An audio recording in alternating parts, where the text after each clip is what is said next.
देखो रिकॉर्डिंग का मैसेज क्या स्क्रीन शेयर हो गया? Yes ma'am. अच्छा ठीक है, देखो हम लोग पढ़ रहे थे डेप्रिसिएशन, ठीक है। तो अच्छा हाँ, मॉक टेस्ट तुम दोनों ने सबमिट किया है। नेक्स्ट मैथ वाला भी कर दो, ठीक है। नेक्स्ट मैथ और मैंने अकाउंट्स का भी दिया है, यस ঠিক আছে নাতাশা? সাবমিট করে দিও আরেকটাও টাইম করে यस তাহলে मैम, আমি यस मैम। তাহলে আমি আরো পাঠিয়ে দেবো, ঠিক আছে। जैसे तुम लोग करके मुझे दोगे ना, एक एक हम तुम लोग को सेंड कर देखो। मैथ्स का तो तुम लोग खुद चेक कर सकते हो, अकाउंट्स का मुझे थोड़ा सा देखना पड़ेगा, ठीक है। तो अकाउंट्स का तुम लोग करके दे दो मैम, तो स्टेप देख मार्किंग होता है? क्या बोल रहे हो? नहीं आवाज आया। स्टेप मार्किंग होता है अकाउंट में? स्टेप मार्किंग डिपेंड करेगा कितना तक सही कर रहे हो, ठीक है। एकदम स्टार्टिंग ही अगर गलत हो जाता है, बाकी पीछे बाई चांस किसी वजह से अगर ऐसा होता है तो नहीं मिलेगा, ठीक है। अगर वैसे बीच में कोई गलत हुआ शुरू का सही तब? हाँ, थोड़ा बहुत मिल जाता है, थोड़ा बहुत मिल जाता है। Yes ma'am. डिपेंड करता है ना कैसा क्वेश्चन था, कितने मार्क्स का था, वो सारी चीजों पे डिपेंड करेगा। अगर देगा भी तो कितना देगा। अच्छा देखो, इलास्ट्रेशन 6 यहाँ से हम लोग को करना था। तो बेसिक डिप्रिसिएशन तो तुम लोग को पता ही है। देखो हम यहाँ से ये जो सोल्यूशन है ना, यहीं से बता देते हैं, ये काफी आसान है। और जो प्रैक्टिकल क्वेश्चंस है वहां पर जो क्वेश्चंस है वो हम बता देंगे करके, ठीक है। यहाँ पर भी करके बता रहे बट अलग से और नहीं बना रहे। जैसे ये देखो, messrs Surya and company took lease of, ये मैंने लास्ट दिन क्वेश्चन पढ़ के भी सुनाया था। लीज लिया हुआ है 1 करोड़ का, ठीक है, जिसमें मिनरल्स डिपोजिट है और टोटल क्वांटिटी जो है 2 लाख टन। मान लो ये अगर पूरा एक मतलब लीज में क्वेरी लिया हुआ है, तो इसमें जो मिनरल्स डिपॉजिट है ना वो टोटल 2 लाख टन का है, ठीक है। Depreciation was charge on the basis of depletion method. Depletion method कब लागू होता है? जब हम लोग कुछ नेचुरल रिसोर्सेज को एक्सकर्शन करते हैं, तब उस मेथड को बोला जाता है डिप्लेशन। मतलब एक्सकर्शन करने का मेथड नहीं, एक्सकर्शन करने से ये जो एसेट था, माइन था, ये तो एक एसेट था, नेचुरल एसेट था, जो क्या हो रहा है, धीरे धीरे कम हो रहा है। जैसे ही हम लोग यहाँ से मिनरल्स निकालेंगे तो उसका वैल्यू कम होते जाएगा। मतलब उस माइन का, जैसे कोयला के खदान से अगर हम लोग कोयला निकाल लेते हैं, कोल माइन से कोल निकालेंगे, तो ऑब्वियसली उसका वैल्यू क्या होगा, कम हो जाएगा। एक्सकर्शन पैटर्न दे दिया है, 3 साल या 4 साल का कुछ दिया होगा, देख लेते हैं। एक्सकर्शन का पैटर्न है 2017 में 2000 टन, उसके बाद 10,000, उसके बाद 15,000, ठीक है। हमें क्या प्रिपेयर करने बोला है? 17 से लेके 19 तक का क्वेरी लीज अकाउंट। मतलब एसेट, क्वेरी लीज तो हमारा एसेट है यहाँ पर, और उसके साथ साथ डिप्रिसिएशन अकाउंट। तो देखो सबसे पहले जब हम लोगों ने लीज पे क्वेरी लिया तो 1 करोड़ रुपीस दिया, तो हमारे पास लीज आ गया। तो एंट्री क्या होगा, लीज पे क्वेरी आ गया, ठीक है। तो लीज ऑफ ए क्वेरी या फिर क्वेरी अकाउंट डेबिट टू क्या हो जाएगा, टू बैंक या कैश। हम लोगों ने खरीदा 1 करोड़, ठीक है। फर्स्ट ईयर हम लोगों ने कितना एक्सकर्शन किया 2017 में, क्योंकि अगर ये 1 जन है तो इसका जो डिप्रिसिएशन है वो 31 दिसंबर को लगेगा, 31 दिसंबर 2017, ठीक है। अब कितना एक्सकर्शन हो रहा है वो चेक करते हैं। देखो मतलब कितना डिप्रिसिएशन लग रहा है। टोटल हम लोगों ने कितना पैसा दिया था, हम लोग 1 करोड़ इन्वेस्ट किए थे इस पे। 1 करोड़ इन्वेस्ट करने पे हमें टोटल कितना मिल सकता है, 2 लाख टन, ठीक है। 1 करोड़ इन्वेस्ट करने पे 2 लाख टन, मतलब 2 लाख टन का अगर हमें क्या बोलते हैं उसे, मिनरल्स चाहिए, तो हमें 1 करोड़ खर्चा करना पड़ेगा। इसका बेसिक सा मतलब यही होता है। तो 1 लाख टन अगर हमें, ये एक्चुअली रुपीज नहीं है, ये क्वांटिटी है, ठीक है। तो 1 लाख टन अगर हमें चाहिए तो रुपीज 1 करोड़ डिवाइडेड बाय कितना हो जाएगा, 2 लाख। और हम लोग अगर 2000 करोड़ एक्सकर्शन कर रहे, 2000 टन, सॉरी 2000 टन अगर हम लोग एक्सकर्शन कर रहे हैं, तो कितने रुपीज का लीज हम लोगों ने यूज कर लिया, ठीक है। कितने रुपीज का उस माइन को हम लोगों ने यूज कर लिया, डिवाइडेड बाय 2 लाख। इसका कैलकुलेशन करके देखते हैं। 1 crore divided by 2 lakh into 2000, तो ये आ रहा है 1 लाख आ रहा है। देखो 1 लाख आ रहा है, इन्होंने भी वही किया है 1 लाख, ठीक है। तो अभी 1 करोड़ में से 1 लाख का हम लोगों ने माइंस को जो है यूज कर लिया। तो बचा कितना, जो क्वेरी लीज पे जो क्वेरी लिया था उसका सिर्फ 99 लाख, माइनस करने से पता चलेगा ये बच गया। फिर नेक्स्ट ईयर हम लोग सेम इसी तरह से करेंगे कि 2 लाख रुपीज के खर्चे करने पे, सॉरी 2 लाख टन का अगर हमें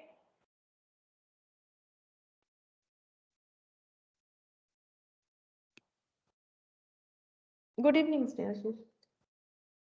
good evening ma'am. 2 lakh ton का अगर हम लोग एक्सकर्शन करेंगे तो 1 करोड़ का इन्वेस्टमेंट है, तो 2000 की जगह आप यहाँ पर कितना लगा लेंगे बोलो? यहाँ पर फिर कितने से कैलकुलेशन करना पड़ेगा बताओ? समझ में आ रहा है चीज? कितने से कैलकुलेशन करना पड़ेगा? 10,000। 10,000 सिंपल। यहाँ पर 10,000 मल्टीप्लाई कर दो तो 1 करोड़, ठीक है। 1 करोड़ इंटू 10,000, 1 करोड़ मतलब 7 zero, into 10,000 divided by 2 lakh, तो यहाँ पर हो जाएगा 5 लाख। तो देखो 5 लाख का डिप्रिशिएशन, ठीक है। बाकी बैलेंस करने से बचा 94 लाख, ठीक है। एसेट का वैल्यू बच रहा है 94 लाख। अब फिर इस 94 लाख पे हमें अप्लाई करना है कितना? 15,000, मतलब वही 1 करोड़ डिवाइडेड बाई कितना हो जाएगा? 1 crore divided by 2 lakh into 15,000, ठीक है। तो इसका कैलकुलेशन करो, डिवाइडेड बाई 2 लाख इंटू 15,000, ठीक है। तो इस पे हो जाएगा 7,50,000। ये देखो 7,50,000 आ गया, बैलेंस ये बच गया। तो काफी आसान सा था, इसलिए मैंने और अलग से नहीं दिखाया। वही फॉर्मूला डिप्रिशिएशन का, ठीक है। तो डिप्रिशिएशन का फॉर्मूला ऐसे आया कहाँ से? देखो अगर हम लोग इसको जैसे अभी मैंने बताया वैसे सोचते हैं तो यही तो फॉर्मूला है, ठीक है। यहाँ पर अगर देखोगे तो फॉर्मूला बता देगा कि हमें इस तरह से कैलकुलेट करना है, ऐसा कोई एक फॉर्मूला लिख देगा। लेकिन हम लोग बिना फॉर्मूले के भी तो कर सकते हैं कि अगर हम लोगों ने इतना रुपीज इन्वेस्टमेंट किया है किसी एसेट पे, उसके बदले अगर हमें ये एसेट को यूज करने के लिए मिल रहा है 2,000 टन करके, सॉरी 2 लाख टन करके, तो फिर हमारा 2,000 टन यूज करने पे कितना रुपीज का जो है लीज, क्वेरी लीज जो है हमारा यूज हो जाएगा इस तरह से। तो यहाँ पर हो गया, बस डेट सही देना है। इसके बाद हमें डिप्रिशिएशन अकाउंट भी बनाने बोला है, तो डिप्रिशिएशन अकाउंट में क्या लिखेंगे? 2 query lease 1 lakh, 2 query lease 5 lakh, 2 query lease 7,50,000, 3 साल ऐसे लिखेंगे और हर एक बार उस डिप्रिशिएशन को पीएल में ट्रांसफर कर देंगे। बाई पीएल 1 लाख, ठीक है, by PL 5 lakh, by PL 7,50,000, ठीक है। तो ये हो गया। अब देखो नेक्स्ट क्या बोल रहा है? प्रॉफिट और लॉस ऑन द सेल और disposal of property plant and equipment. अगर हम लोग कोई प्लांट या प्रॉपर्टी डिस्पोज्ड ऑफ करते हैं, मतलब सेल करते हैं, तो सेल करने पे या तो हमारा प्रॉफिट होता है या तो हमारा लॉस होता है। तो उसका कैलकुलेशन कैसे होगा? यहाँ पर एक छोटा सा एग्जांपल दिया है, देखो। Book value of the asset as on 1 January 2019 50 lakh. एकदम ईयर के स्टार्टिंग में 50 लाख बुक वैल्यू था, मतलब ये खरीदा पहले गया है, ठीक है। तो 50 लाख, क्योंकि अगर अगर आज खरीदा होता मतलब इस डेट पे, तो परचेज बोला होता, बुक वैल्यू नहीं बोला जाता। बुक वैल्यू मतलब ऑलरेडी परचेज था 50 lakh. Depreciation is charge on the asset eight the rate of 10%। Depreciation charge होगा 10% ऑन 1 जुलाई। अब 10% के पीछे जब कुछ नहीं बोलता है तो ये मान के चलना है कि ये ईयरली बेसिस है, that is per annum. On 1 July 2019 the asset is sold for 32 lakh. 1 जुलाई को वही वाला एसेट 32 लाख में बिक गया। 1 जुलाई कब? 2019। तो यहाँ पर देखो, हम तो ये प्रेफर करते हैं कि ड्रॉ करने से कभी गलत नहीं होता है, अगर हम लोग ऐसे लिख लेते हैं, स्पेशली डिप्रिशिएशन वाले सम्स में, ठीक है। तो 1 जुलाई 2019 को ये सेल हो गया। तो 1 जुलाई 2019 को अगर ये सेल हो जाएगा तो वो इस साल, मतलब 2019 ईयर एंड कब होने वाला था? ईयर एंड तो होने वाला था 31 दिसंबर, ठीक है। लेकिन हमारा एसेट का जो डेप्रिशिएशन है उसका सिस्टम क्या होता है? उसका सिस्टम होता है जितने दिन यूज कर रहे हैं। तो इस साल में हम लोगों ने इसको जस्ट इतना तक ही यूज किया, बोलो कितना दिन यूज किया कैलकुलेट करके? 6 मंथ। 6 मंथ्स, ठीक है। तो कभी कभी ये 7 मंथ्स बोल देते हैं बहुत लोग, क्योंकि ये जुलाई काउंट कर लेते हैं, लेकिन क्योंकि 1 तारीख है तो 6 मंथ्स ही होगा, क्योंकि 1 जुलाई आ रहा है, ठीक है। तो जून तक, अप टू जून तक होगा। और जैन का 1 तारीख है, इसका भी ध्यान रखो। बाई चांस ये अगर 31 जैन होता और ये 1 जुलाई होता, तब कितना होता? अगर ये 31 जुलाई होता, सॉरी 31 जैन होता, और ये जैसा है वैसा ही रहता, तो कितना मंथ होता? तो फिर यहाँ पर 1 महीना कम हो जाता, ठीक है। फेब से काउंट होता, क्योंकि यहाँ तक हम लोग कौन से मंथ तक यूज करें उसका मेन बात है, ठीक है।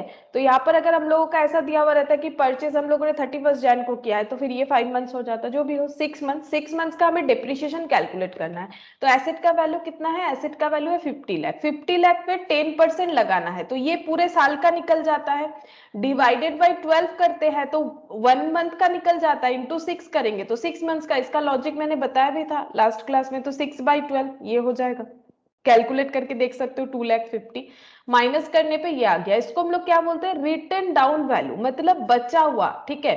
डाउन मतलब कम हो जाता है ना, एसेट को यूज कर रहे हैं, तो ये उसका वैल्यू हो गया। और इस डेट पे हम लोगों ने बेच दिया 32 लाख पे।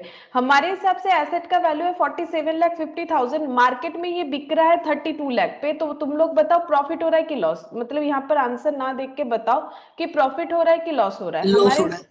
लॉस हो रहा है, सिंपल सा बात है, क्योंकि हमारे हिसाब से 47,50,000 है और मार्केट में मिल रहा है 32 लाख। कितना लॉस हो रहा है? दोनों के बैलेंस मतलब डिडक्ट करोगे तो पता चल जाएगा। लॉस कितना हो रहा है? 15,50,000। ये दोनों को लेस करेंगे तो हमें पता चल जाएगा। तो कभी लॉस होता है, कभी प्रॉफिट होता है। नॉर्मली मैक्सिमम केस में जो है वो लॉस ही होता है, क्योंकि अगर हम लोग एसेट को यूज कर रहे हैं, फिर मार्केट में जब बेचने जाएंगे मतलब यूज्ड एसेट को, तो उसमें बार्गेनिंग वगैरह होगा तो हो सकता है कि लॉस ही हो, ठीक है। बहुत कम ही होता है कि प्रॉफिट हो। लेकिन अगर हमें क्वेश्चन दे रहा है तो उसमें प्रॉफिट लॉस कुछ भी दे सकता है, हम लोग उस हिसाब से कैलकुलेट करेंगे। जैसे ये इलस्ट्रेशन 7 देखो, ए फर्म परचेस्ड ऑन 1 Jan, एक minute, A firm purchased on 1st Jan 2018 certain machine for 5,82,000 and spent 18,000 on its erection। तो बोलो सबसे पहले ये परचेस करने का एंट्री क्या होगा, क्योंकि उसी के हिसाब से तो हमें मशीनरी अकाउंट बनाना है। मशीनरी अकाउंट बोला है, हम लोग क्या करते हैं यहाँ से देख के ही बता देते हैं क्या क्या हमें लिखना चाहिए। तो मशीनरी अकाउंट ऑलरेडी देखो बन चुका है हमारा, ये देखो यहाँ पर हम लोग देख सकते हैं इस तरह से 2018। तो अगर हम लोगों ने एसेट खरीदा है तो एंट्री क्या होगा? Machine account debit to cash या बैंक होगा, ठीक है। तो machine account debit to cash या बैंक कितने से होगा? टू कैश या बैंक हमें लिखना पड़ेगा 5,82,000 से, जो कि परचेज अमाउंट के लिए होगा। मैंने एंट्री भी लिख के दिखाया था। और उसके बाद 18,000 इरेक्शन चार्जेस पे किया गया है, ठीक है। तो फिर से टू कैश और इसको हम लोग लिखेंगे इरेक्शन चार्जेस। मतलब मेरे एसेट का वैल्यू कितना हो गया है?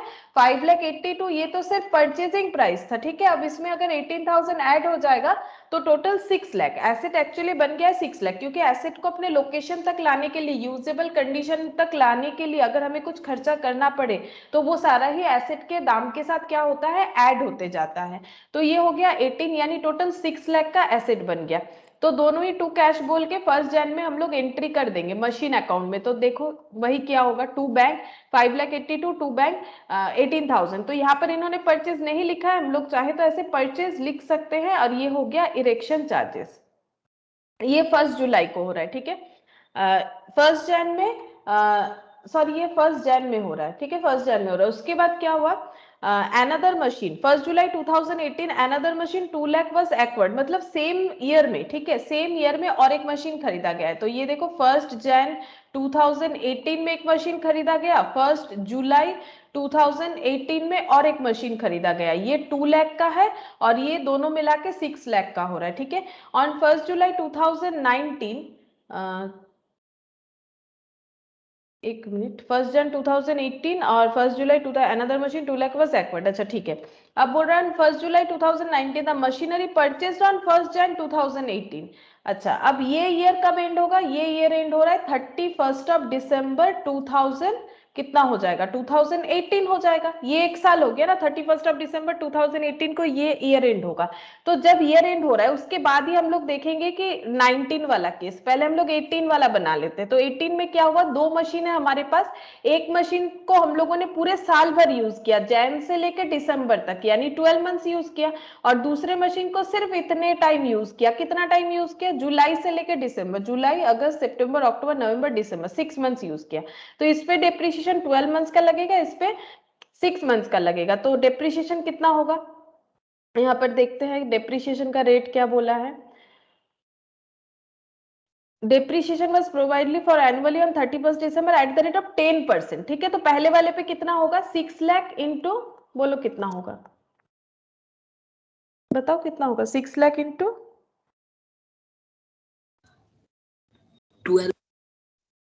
12/12। अगर नहीं भी लिखेंगे तो भी चलेगा। तो कितना हो जाएगा? 60,000, ठीक है। और ये वाले मशीन पे कितना हो जाएगा? 2 लाख इंटू कितना? 6/12 इंटू 10%, कितना होता है? 2 lakh into 6 divided by 12 into 10%, 10,000, ठीक है। तो टोटल 70,000 होगा। इस साल में टोटल डिप्रिसिएशन दोनों मशीन पे 60 + 10 यानी 70,000 का हो गया। देखो वही लिखा होगा बाय डिप्रिसिएशन 70,000, ठीक है। ये देखो बाय डिप्रिसिएशन 70,000। ये कैसे हुआ? 60,000 ये वाले मशीन के लिए, ये दोनों का ये वाले मशीन के लिए, और जो 2 लाख वाला मशीन है उस पे 10,000, तो टोटल इतना हो गया। ठीक है, बैलेंस ये बच रहा है। बैलेंस कैसे बच रहा है इसका भी देखो, लॉजिक देखो। 6 लाख पे अगर हमारा 60,000 का हम लोगों ने किसी एक साल यूज कर लिया है तो कितने का बचेगा मशीन? 5,40,000।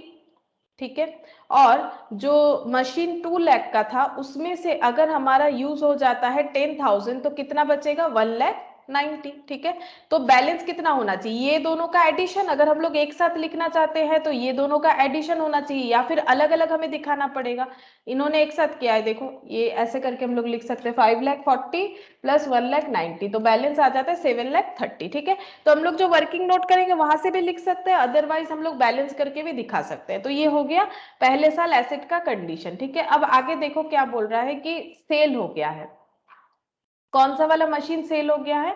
यहाँ पर बोल रहा है ऑन 1 जुलाई 2019। 2018 खत्म हो गया, अब हम लोग 2019 ड्रॉ करेंगे, 1 जनवरी 2019। ठीक है, यहाँ पर हमारे पास दो एसेट है, एक एसेट, दोनों एसेट का वैल्यू है 7,30,000 मिला के। ठीक है, अच्छा 6 लाख वाला, 6 लाख माइनस 60,000, एक तो है 5,40,000 का, ये कैसे बना? 5,40,000 एक एसेट है। ठीक है, और दूसरा एसेट हमारा हुआ 1,90,000। ठीक है, दो मशीन था, ये दो मशीन का ये बना हुआ है। अब बोल रहा है 1 जुलाई 2019, 1 जुलाई 2019 द मशीन परचेज्ड ऑन 1 जनवरी 2018। मतलब कौन सा वाला मशीन?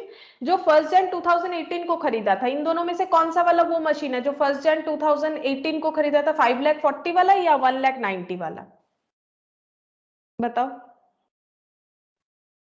कौन सा है जो 1 जनवरी को खरीदा था? 1 जनवरी को तो ये वाला 6 लाख वाला खरीदा था। 6 लाख का वैल्यू 5,40,000 हुआ या 6 लाख का वैल्यू 1,90,000 हुआ? कौन सा? बोलो।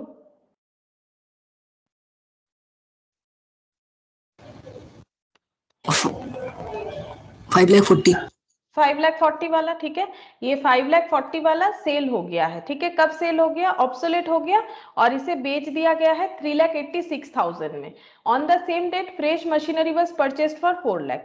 तो क्या हुआ, ये 5,40,000 वाला जो मशीन था उसको हम लोगों ने बेच दिया यहाँ पर। तो उसको हम लोगों ने कितना दिन यूज किया? सबसे पहले हमारा डेट वाइज ट्रांजैक्शन होता है, तो हम लोग डेट वाइज ट्रांजैक्शन करेंगे। 1 जुलाई को एक ट्रांजैक्शन पहला हुआ कि हम लोगों ने मशीन बेच दिया, तो जिसको बेचा उसको उसके पहले यूज भी तो किया। कितने दिन यूज किया? जैन से लेके 1 जुलाई, मतलब 6 month। 6 मंथ्स। ठीक है, तो इसका डिप्रिशिएशन हमें रिटर्न डाउन वैल्यू मेथड पे बोला है, तो 5,40,000 पे ही लगना चाहिए। तो 5,40,000 इसका रिटर्न डाउन वैल्यू आया था। ठीक है, अब इस पे हमें लगाना है 10% इंटू 6/12, तो कितना हो जाएगा देखो? 27,000। अच्छा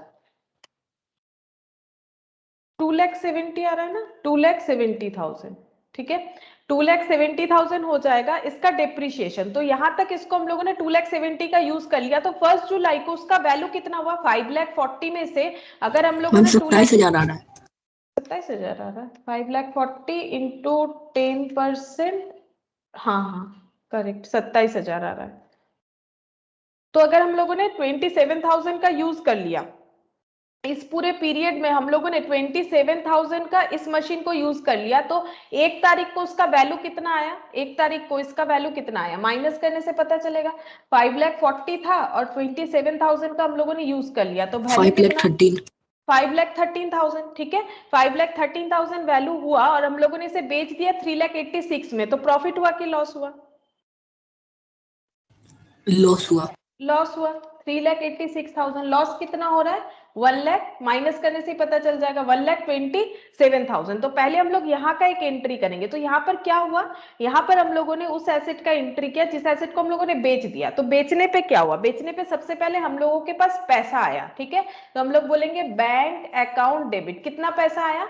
3,86,000। ठीक है, लॉस हुआ, मतलब प्रॉफिट या लॉस कुछ एक हो सकता है, तो लॉस हुआ है, पीएल डेबिट हो जाएगा। लॉस हुआ है तो 1,27,000, और हमारे पास से एसेट चला गया, 2 एसेट यानी मशीन है, एसेट का नाम कौन सा, कितने का मशीन चला गया हम लोगों का? 5,13,000 का। इसका हम लोग ये नहीं बोलेंगे कि 5,40,000, 5,13,000 था तो 5,13,000 का चला गया। पोस्टिंग क्या होगा? मशीन में मशीन तो पोस्ट नहीं होगा, तो बाई बैंक बाई पीएल कितना? 3,86,000 और 1,27,000। ये देखो बाई बैंक ये देखो बाई बैंक हम ऐसे दिखा सकते हैं, ये देखो बाई बैंक 3,86,000, बाई पीएल 1,27,000, ये एंट्री हो गया।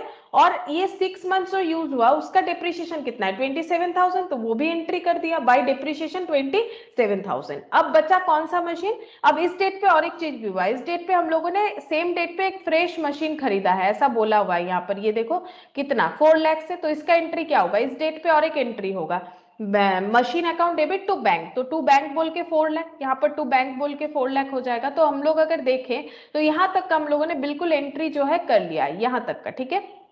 अब बोलो 31 दिसंबर जब आएगा, ये हम मिटा देते हैं, ठीक है। 31 दिसंबर जब आएगा तो हम लोगों को क्या एंट्री करना चाहिए? 31 दिसंबर 2019 जब आएगा तो हमारे पास कितना सारा मशीन है? एक नया मशीन जो 4 लाख वाला खरीदा, ठीक है, और ये 1 लाख कितना लिखा है ये मैंने देख लेते एक मिनट, 1,90,000, ठीक है, 1,90,000 वाला मशीन बचा है, तो 1,90,000 वाला मशीन तो पूरे साल यूज हुआ, तो उस पे 12 मंथ्स का डिप्रिसिएशन, और 4 लाख का जो नया मशीन खरीदा उस पे 6 मंथ्स का डिप्रिसिएशन कैलकुलेट करना पड़ेगा। तो 4 लाख वाले पे 4 लाख इंटू 6/12 इंटू 10%, कितना हो जाएगा देखो 20,000, ठीक है। और ये 1,90,000 वाला 1,90,000 इंटू 10%, बस इंटू 12/12 नहीं भी लिखो तो 19,000, तो 19,000 प्लस 20,000 कितना हो जाएगा 39,000, ठीक है। तो ये देखो डिप्रिसिएशन 39,000 ही दिखेगा हमें, ठीक है। और बैलेंस कितना बचेगा? इन्होंने तो यहाँ पर बैलेंस करके दिखा दिया, हम लोग दो तरह से दिखा सकते हैं। 4 लाख वाले मशीन पे अगर अभी तक डिप्रिसिएशन 20,000 लगा है तो उसका वैल्यू कितना हो जाएगा? 4 लाख से 20,000 माइनस कर देते हैं, पता चल जाएगा 3,80,000 है ना। नए वाले मशीन का 3,80,000, और जो पुराना वाला है 1,90,000 था, उस पे डिप्रिसिएशन कितना लगा? 1,90,000 वाले पे अभी कैलकुलेट किया था, कितना हुआ था 1,90,000 इंटू 10%, 19,000 हुआ था, ठीक है, माइनस 1,90,000, 1,71,000 हो रहा है, ठीक है, 1,71,000 प्लस 3,80,000, तो देखो 5,51,000 हो गया, ठीक है। तो अगर हमें डिप्रिसिएशन समझ में आता है तो हम लोग ऐसे ही बिना मतलब अकाउंट ओपन किए भी हम लोग आराम से इसका सारा कैलकुलेशंस जो है कर सकते हैं, फिर इसको लिख सकते हैं इस तरह से, ठीक है।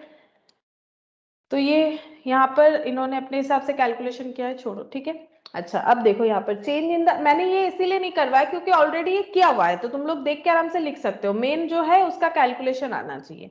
Change in the method of depreciation, depreciation method में चेंजेस कब होता है? देखो ये ऑर्गेनाइजेशन का मतलब डिपेंड करता है कि मान लो कोई ऑर्गेनाइजेशन पहले एसएलएम यानी स्ट्रेट लाइन मेथड यूज कर रहा था, आफ्टर 2 इयर्स उसको ऐसे लग रहा है उसे डब्ल्यूडीवी यूज करना चाहिए। अब इसका रीजन क्या क्या होता है देखो, एक्चुअली कभी कभी लॉ बदल जाता है, मान लो जिस एसेट पे एसएलएम चालू किया था उन्होंने, उस एसेट पे टैक्स लॉ बोल रहा है कि नहीं एसएलएम नहीं चलेगा डब्ल्यूडीवी करो। मतलब बहुत सारे रीजन हो सकते हैं कि एट पर लॉ या फिर एट पर एएस यानी अकाउंटिंग स्टैंडर्ड उसके साथ एट पर होने के लिए, या फिर किसी भी स्पेसिफिक वजह से, ठीक है। क्या हो सकता है कि कोई भी ऑर्गेनाइजेशन चाहे तो अपना जो मेथड वो यूज कर रहा है उसे चाहे तो चेंज कर सकता है, ठीक है। अगर चेंज होता है तो उसका क्या इफेक्ट होगा वही बोल रहा है, the depreciation method applied to an asset should be reviewed. Actually क्या होता है हर ईयर के एंड में चेक करना पड़ता है कि हमने कौन सा मेथड यूज किया, उसका इम्पैक्ट क्या है, ठीक है। If there has been a significant change in expected pattern of consumption of the future economic benefit, तो इन द एसेट, मतलब जिस बात को ध्यान में रखे हम लोगों ने एसएलएम चूज किया था, हो सकता है अब वो वाला पॉइंट अभी इस सिचुएशन पे एप्लीकेबल नहीं है, तो हम लोग हो सकता है उसको चेंज कर रहे हैं, उसका कंजम्पशन पैटर्न चेंज हो गया। हम लोग को लगा था हर साल इक्वल यूज करेंगे लेकिन इक्वल यूज नहीं हो रहा है, तो फिर डब्ल्यूटीवी करना पड़ेगा ना, इक्वल यूज होने से स्ट्रेट लाइन देना चाहिए। तो ऐसा अगर कोई स्पेसिफिक रीजन है तो हम लोग उसे चेंज कर सकते हैं। Whenever any change in depreciation method is made, such change in method is treated as change in accounting estimate as per accounting standard। बोला ना मैंने कि एएस में ऐसा अगर कोई रिक्वायरमेंट हमें दिख रहा है कि एएस के साथ एट पर होने के लिए हमें करना पड़ेगा चेंजेस, तो हम लोग कर सकते हैं। और इसको डिस्क्लोज भी करना पड़ता है। डिस्क्लोज मतलब जब हम लोग रिपोर्टिंग करते हैं, रिपोर्ट बनाते हैं, ठीक है, फाइनेंशियल रिपोर्टिंग बोला जाता है। जब हम लोग रिपोर्ट बनाते हैं तो वहां लिखना पड़ता है कि पहले कितने दिन हम लोगों ने ये मेथड यूज किया, अभी चेंज किया तो क्यों किया, इस चीज को डिस्क्लोज करना पड़ता है। जो कि इस कंसेप्ट के बारे में AS1, ठीक है, जब तुम लोग इंटर में जाओगे तो अकाउंटिंग स्टैंडर्ड 1 जो होता है वहां पर तुम लोग को मिलेगा कि क्या क्या चीज, क्या क्या फैक्ट ऐसा है जो कि हमें डिस्क्लोज करना पड़ता है। Its effect need to be quantified and disclosed. ये देखो, disclosed separately. A change in an accounting estimate may affect the current period only or both the current period and future period. बोल रहे हैं कि ऐसा अगर कोई चेंज होता है तो वो करंट पीरियड को इफेक्ट कर सकता है या करंट और फ्यूचर दोनों पीरियड को ही इफेक्ट कर सकता है। जैसे यहाँ पर एक क्वेश्चन दिया था, एग्जाम्पल दिया है, देखो, cost of machine, residual value, useful life.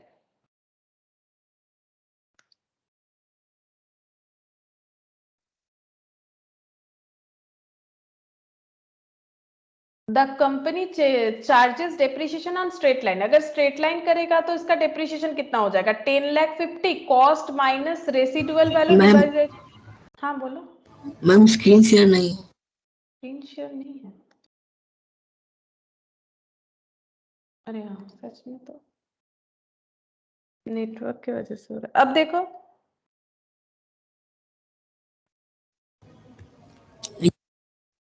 दिख रहा है? यस मैम दिख रहा है। अच्छा, ये देखो 10,50,000 माइनस 50 तो कितना हो जाएगा, 10,50,000 माइनस 50। इसको SLM में करना है ना, तो SLM में क्या होता है, cost minus residual value divided by estimated useful life. तो ये हो जाएगा 10 लाख बाई 10, यानी कितना हो जाएगा, आई थिंक 1 लाख हो रहा है, ठीक है, 1 लाख। अब देखते हैं, company charges depreciation on straight line method for the first 2 years. पहले 2 साल इन्होंने स्ट्रेट लाइन लगाई, यानी पहले साल 1 लाख का डेप्रिसिएशन, फिर से 1 लाख का डेप्रिसिएशन। यही क्या होगा, decide to adopt written down value method by charging depreciation at the rate of 25%। अब ये लोग चाहते हैं कि written down value method use करेंगे और 25% चार्ज करेंगे। you are required to calculate depreciation for the third year। तो थर्ड ईयर का depreciation कितना होगा, तो देखो सिंपल सा बात है, अभी हम लोगों ने 2 साल क्या किया है, 2 साल हम लोगों ने 1-1 लाख का depreciation चार्ज कर लिया, मतलब 10,50,000 माइनस 1 लाख पहले साल। तो कितना हुआ था, 10,50,000 माइनस 1 लाख, तो कितना हुआ, 9,50,000। फिर से 1 लाख माइनस करेंगे, सेकेंड ईयर आ गया ना, फिर से 1 लाख माइनस करो, कितना आता है, 8,50,000। अब यहाँ पर आके हम लोग को लग रहा है थर्ड ईयर, देखो डेप्रिसिएशन हमेशा at the end of the year होता है या फिर उतने दिन तक होता है जितने दिन हम लोग उस एसेट को यूज कर रहे हैं। अगर बीच में सेल नहीं होता है तो पूरे साल का डेप्रिसिएशन लगता है। थर्ड ईयर में आके हम लोग को लग रहा है हमें 25% डेप्रिसिएशन चार्ज करना चाहिए रिटर्न डाउन वैल्यू पे, तो चार्ज करेंगे। ये जो 8,50,000 है इस पे हमें चार्ज करना पड़ेगा, ये रिटर्न डाउन वैल्यू हो जाएगा 25%, ठीक है। तो 8,50,000 पे हम लोग 25% चार्ज करेंगे तो 2,12,500 हो जाएगा, ठीक है। तो इसका फिर बचा हुआ वैल्यू जो होगा दैट इज 6,37,500, वही बोल रहे हैं। Therefore in the profit and loss account of the third year the depreciation, अब जब हम लोग डेप्रिसिएशन चार्ज करेंगे थर्ड ईयर वो इतना होगा तो PL में भी इतना ही जाएगा। In case the entity would have continued the straight line method, अगर बाई चांस वो स्ट्रेट लाइन मेथड ही फॉलो करना चाहते हैं थर्ड ईयर में, मतलब पहले उन्होंने सोचा था कि WDV करेंगे, लेकिन अगर उनको लगता है नहीं नहीं WDV नहीं करना है, हमें स्ट्रेट लाइन ही करना है, तो 1 लाख चार्ज करेंगे। यही चीज बता रहा है कि अगर हम लोग चाहे तो चेंज कर सकते हैं अकॉर्डिंग टू आवर, मतलब नीड बोल सकते हैं, नीड ऐसे ही नीड नहीं होगा। अगर कोई लॉ से हमें प्रॉब्लम हो रहा है कि कोई लॉ, कोई ये अगर हमें फॉलो करना है पर्टिकुलरली जो हम लोग पहले फॉलो कर रहे थे, कोई कंजम्पशन पैटर्न वगैरह चेंज हो गया तो हम लोग अपना डेप्रिसिएशन का जो मेथड है उसको चेंज कर सकते हैं, रेट जो है उसको चेंज कर सकते हैं, लेकिन उस फैक्ट को डिस्क्लोज करना पड़ेगा। अब देखो ऐसा ही एक क्वेश्चन है यहाँ पर, देखो काफी इंपॉर्टेंट है, इलास्ट्रेशन 8, देखो क्या बोल रहा है, messrs Anshul and company commenced business on 1 जनवरी 2015, ठीक है, ये हम करके दिखाएंगे, यहाँ पर लिख के दिखाएंगे ये वाला क्वेश्चन। इलास्ट्रेशन 8, इसका वर्किंग पहले बना लेते हैं। तो देखो 1 Jan 2015 when they purchased plant and equipment for 7 lakh, they adopt a policy of charging depreciation at the rate of 15% per annum on diminishing balance basis and over the years their purchase of the plant have been। तो बोल रहा है कि messrs Anshul and company जो है वो 1 Jan 2015 को उन्होंने बिजनेस स्टार्ट किया, ठीक है, और उन्होंने क्या किया, प्लांट एंड इक्विपमेंट खरीद लिया 7 लाख से, ठीक है, प्लांट एंड इक्विपमेंट खरीद लिया 7 लाख का, ये परचेज डेट है। अच्छा, उसके बाद उन्होंने सोचा कि 15% डिमिनिशिंग बैलेंस मेथड से वो जो है डेप्रिसिएशन चार्ज करना चाहते हैं। उसके बाद भी उन्होंने कुछ प्लांट परचेज किया है 1116 में, 1119 में, ठीक है। अब यहाँ पर क्या बोल रहा है, on 1119 it was decided to change the method and rate of depreciation to straight line basis. ये लोग चाहते हैं कि जो WDV यूज कर रहे थे 15% वाला, उसकी जगह पे स्ट्रेट लाइन यूज करेंगे, ठीक है, रेट भी चेंज करना है। On this date, remaining useful life was assessed as 6 years for all the asset purchased before 1119 with no scrap value and 10 years for the asset purchased on 11/2019। ये line समझ में आ जाएगा, हम जब क्वेश्चंस को आगे करेंगे तो तुम लोग को समझ में आएगा कि ये लाइन का मतलब क्या है। तो हम लोगों ने इन्होंने डिसाइड क्या किया है उतना हमें समझना है पहले। 1 Jan 2015 में इन्होंने बिजनेस स्टार्ट किया। अब जैन है तो एंड दिसंबर को होगा, 31 दिसंबर 15 तक ऐसा ही चल रहा था बिजनेस। फिर 31 दिसंबर 16 तक बिजनेस वैसा ही चल रहा था, ठीक है, मतलब सेम स्ट्रेट मेथड पे चल रहा था WDV। फिर 16 के बाद यहाँ पर 31 दिसंबर 2017 हो जाएगा, ठीक है, ऐसे 16 के बाद 17 फिर 18, ठीक है। फिर 19 के स्टार्टिंग में इनको लगा कि अब ये जो डेप्रिसिएशन चार्ज करना चाहते हैं वो SLM बेसिस पे चार्ज करना चाहते हैं। तो बेसिकली हमें 2019 के पहले तक यानी 2018 तक हम लोग डेप्रिसिएशन जो है वो WDV मेथड पे ही चार्ज कर चुके हैं। तो वही वाला हम पहले यहाँ पर कैलकुलेट करके दिखाएंगे कि हम लोग अगर WDV मेथड पे चार्ज कर चुके हैं तो कैसा डेप्रिसिएशन का जो मतलब परसेंटेज है वो कैसा हुआ है। तो सबसे पहले यहाँ पर लिखते हैं 31 दिसंबर 2015 डेप्रिसिएशन, ये जो 7 लाख वाला मशीन है, क्योंकि नेक्स्ट तो 1116 में खरीदा गया था, ठीक है, तो यहाँ पर लिखेंगे 7 लाख और WDV का एट द रेट ऑफ 20% करके था, आई थिंक, नहीं 15% चार्ज करेंगे तो 1,05,000 डेप्रिसिएशन आ रहा है, ठीक है। तो फिर यहाँ पर बैलेंस कितना आ रहा है, एक ही मशीन था 5,95,000, ये हो गया, ठीक है। ये मशीन 1 लिख देते हैं, ठीक है, 3 मशीन है, मशीन 1, मशीन 2, मशीन 3, यहाँ पर मशीन 2 लिख देते हैं, यहाँ पर मशीन 3 लिख देते हैं, ठीक है। तो ये डेट पे मशीन 2 मशीन 3 का कोई एग्जिस्टेंस था ही नहीं। अच्छा, अब ये जो है ये 1/1/2016 का डेटा है, ठीक है। अब ये 1/1/2016 में एक मशीन खरीदा गया है दैट इज 1,50,000 का, ठीक है, 1,50,000 का मशीन खरीदा गया है।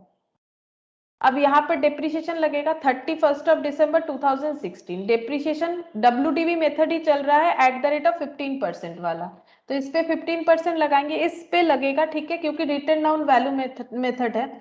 तो माइनस इक्वल टू तुम लोग कैलकुलेटर पे करके देखो, ये इनटू 15% इक्वल करके जितना आ रहा है 89,250 माइनस इक्वल टू कर दो, ऑटोमेटिकली 5,05750 ये दिखेगा तुम लोग को, ठीक है। अब 15,000 पे सॉरी 1,50,000 पे 15%, 22,500, 1,27,500, ये हो गया 1117 का वैल्यू, ठीक है, 1117। फिर 31 दिसंबर 2017 आ गया, ईयर एंड हो गया, फिर से डेप्रिसिएशन वैसे ही 15% रेट पे ही लगेगा, ठीक है।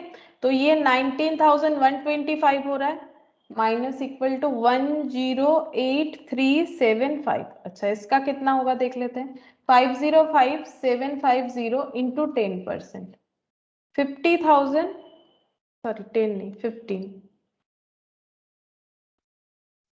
इंटू 15%, 75863 कर देते हैं, 2.5 है, 429,887, ठीक है, ये हो गया 1118 का, ठीक है, 1118। फिर 31 दिसंबर 2018 को भी सेम तरह से ही डेप्रिसिएशन लग रहा है, क्योंकि चेंजेस जो है वो 1119 को सोचा गया था, तो इस पे लगेगा 15%, 64,483,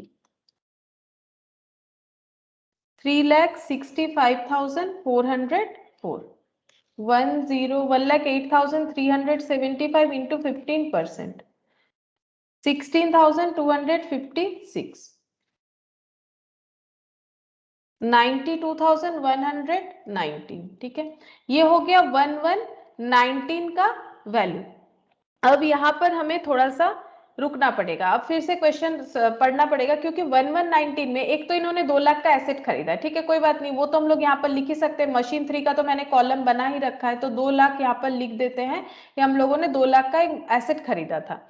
लेकिन अब डेप्रिसिएशन जो चल रहा था 15%, वो नहीं चलेगा। अब इस लाइन को फिर से पढ़ो।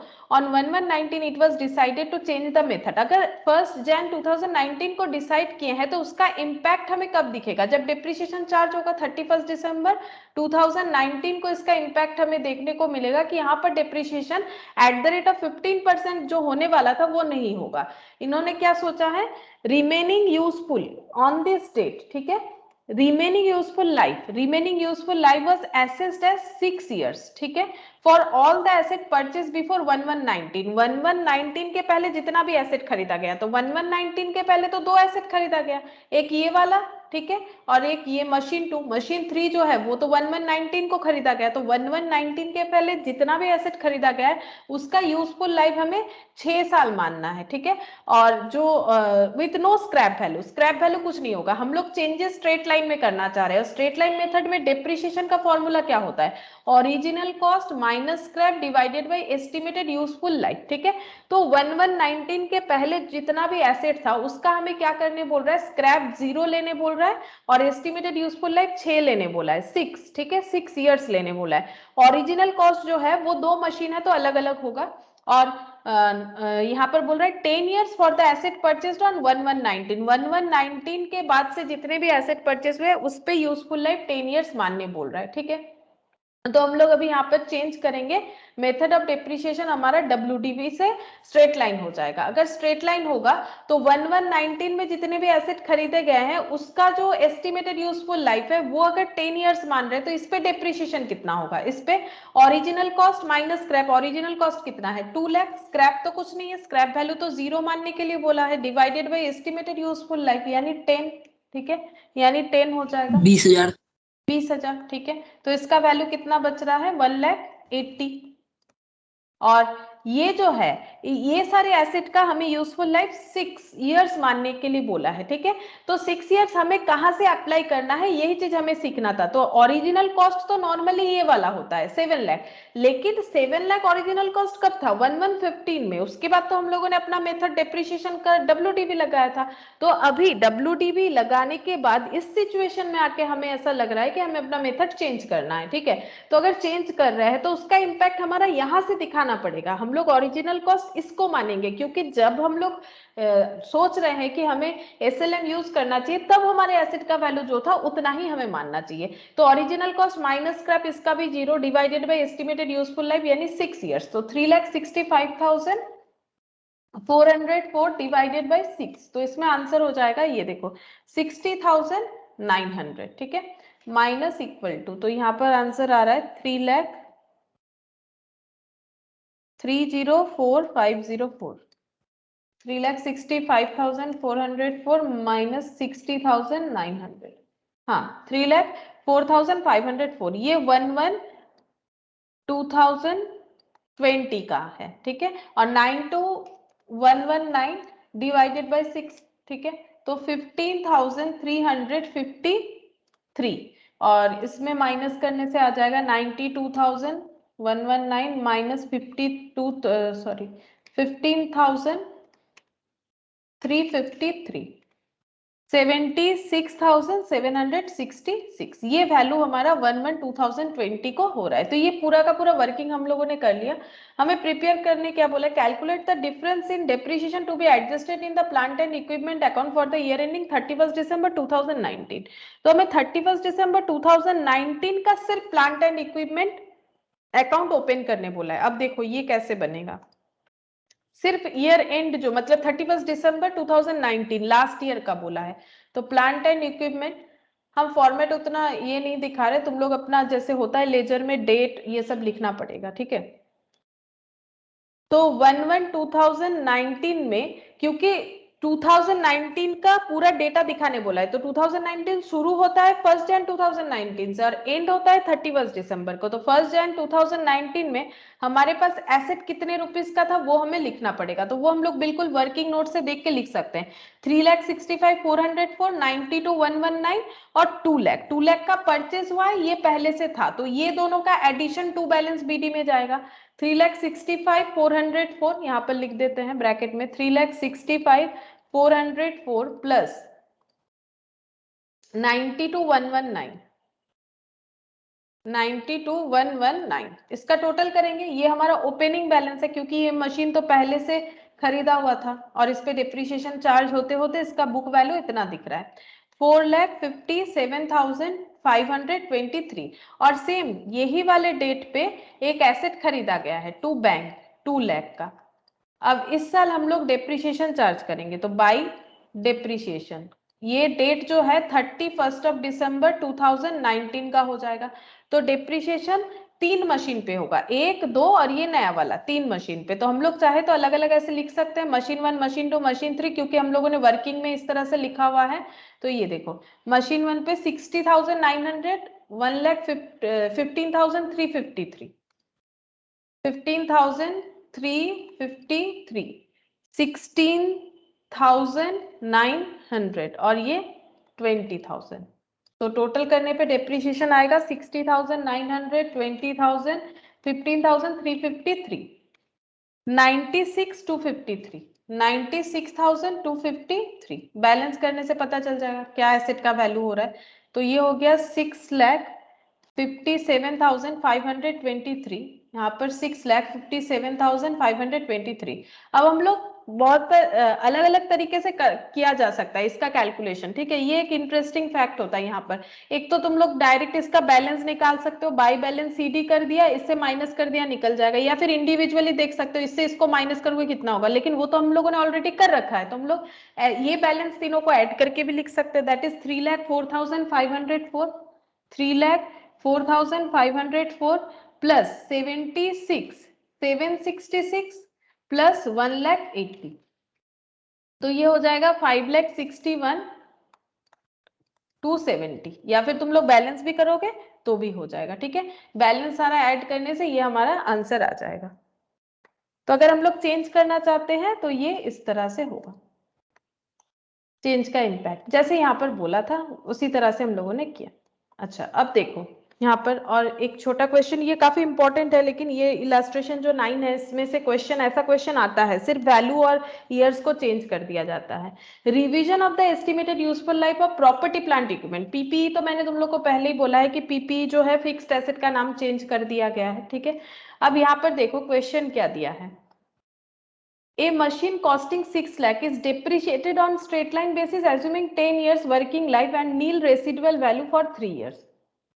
अच्छा, तो एक मशीन है जिसका वैल्यू है, मतलब ओरिजिनल कॉस्ट है 6 लाख, ठीक है, और डिप्रिसिएशन हो रहा है स्ट्रेट लाइन बेसिस पे 10 years working life. Working life 10 years मतलब एस्टिमेटेड यूजफुल लाइफ, ठीक है, और स्क्रैप वैल्यू नील है फॉर 3 इयर्स, 3 साल। ये इसका मतलब क्या है, 3 साल जो है इसका ये हो जाएगा एक्चुअल यूज, एक्चुअली इस हिसाब से 3 साल यूज हुआ है। The estimate of remaining useful life after third year was reassessed at 5 years। 3 साल बाद इसका एस्टिमेटेड यूजफुल लाइफ जो कि होना चाहिए था 7 साल, क्योंकि 10 साल अगर किसी भी मशीन का अगर लाइफ 10 साल है, उसमें से अगर हम लोग 3 साल यूज कर चुके हैं तो उसका लाइफ बचता है 7 साल। लेकिन हम लोगों ने फिर इसको रीएस्टिमेट किया फिर से, और इसका लाइफ जो है कैलकुलेट किया थर्ड ईयर के बाद 5 साल ना कि 7 साल। हमें बोल रहा है कैलकुलेट करके दिखाओ डिप्रिसिएशन 4th ईयर में कितना होगा, 4th ईयर का डिप्रिसिएशन बताओ। तो बार बार बोल रहे हैं ये, लेकिन इंपॉर्टेंट है, ऐसा क्वेश्चन आता है। अच्छा अब देखो यहाँ पर कैसे होगा, इलस्ट्रेशन 9। तो पहले हम लोग डेप्रिसिएशन निकालेंगे, जो हमारा चल रहा है सिस्टम उसी के हिसाब से। तो डेप्रिसिएशन पर ईयर, हर एक साल डेप्रिसिएशन कितना होगा, क्योंकि एसएलएम है तो original cost minus scrap divided by क्या होगा, एस्टिमेटेड यूजफुल लाइफ। तो जब हम लोगों ने एसेट खरीदा वो तो 6 लाख का था, एस्टिमेटेड यूजफुल सॉरी स्क्रैप जो है वो 0 बोल रखा था और एस्टिमेटेड यूजफुल लाइफ था 10 इयर्स, ठीक है। अच्छा, उसके बाद यहाँ पर डेप्रिसिएशन इसका मतलब 60,000 हो जाएगा, ठीक है। अब ऐसे करके हम लोगों ने 3 साल डेप्रिसिएशन चार्ज किया। ये कैसे पता चल रहा है? क्वेश्चन में बताया है कि नील रेसिडुअल वैल्यू के साथ 10 साल एस्टिमेटेड यूजफुल लाइफ मानते हुए हम लोगों ने ऐसा 3 साल किया, ठीक है। तो डेप्रिसिएशन फॉर 3 इयर्स कितना हो जाएगा? 60,000, क्योंकि स्ट्रेट लाइन है तो हर साल एक ही जैसा होगा। कितना हो गया? 1,80,000, ठीक है। मतलब ऐसे हो रहा है, ये देखो हम यहाँ पर दिखा देते हैं वर्किंग करके। पहले 6 लाख था, फिर फर्स्ट ईयर डेप्रिसिएशन हुआ 60,000, तो 6 लाख से 60,000 माइनस कर देते हैं, रिमेनिंग होता है 5,40,000। फिर इससे 60,000 माइनस कर दो तो होता है 4,80,000 सेकेंड ईयर। फिर इससे 60,000 माइनस कर दो तो 4,20,000। ये 3 साल डेप्रिसिएशन हो गया, तो 3 साल 1,80,000 हो रहा है, 60 60 60, तो रिमेनिंग क्या होगा? बुक वैल्यू क्या बन रहा है? 4,20,000 after 3 years. Book value after 3 years कितना हो रहा है? 6 लाख। कैसे कैलकुलेट करेंगे? 6 लाख जो ओरिजिनल कॉस्ट था, टोटल डेप्रिसिएशन हम लोग माइनस कर देंगे, ये ऐसे हो जाएगा 4,20,000, या फिर तुम लोग ऐसे करके चेक करके देख सकते हो 4,20,000 हो गया। अब इसके बाद अगर हम लोग रीअसेस्ट करना चाहते हैं तो 3 साल यूज करने के बाद लाइफ कितना होना चाहिए? रिमेनिंग यूजफुल लाइफ होना चाहिए, remaining useful life as per previous estimation.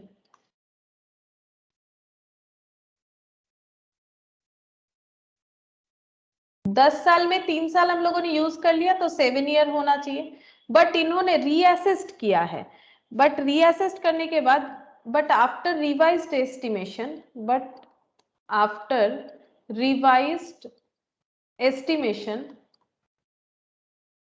या फिर एस्टिमेट, ये हो रहा है 5 इयर्स। ये क्वेश्चन हमें बता देगा, ठीक है। 5 इयर्स बोला है तो हम लोग 5 इयर्स मानेंगे, 5 साल। तो आप बोल रहा है कि 4th ईयर कितना डेप्रिसिएशन लगेगा, ठीक है। मेथड चेंज नहीं हो रहा है, सिर्फ उसका लाइफ चेंज हो रहा है। जैसे मैंने एक एग्जांपल दिया था, 84,000।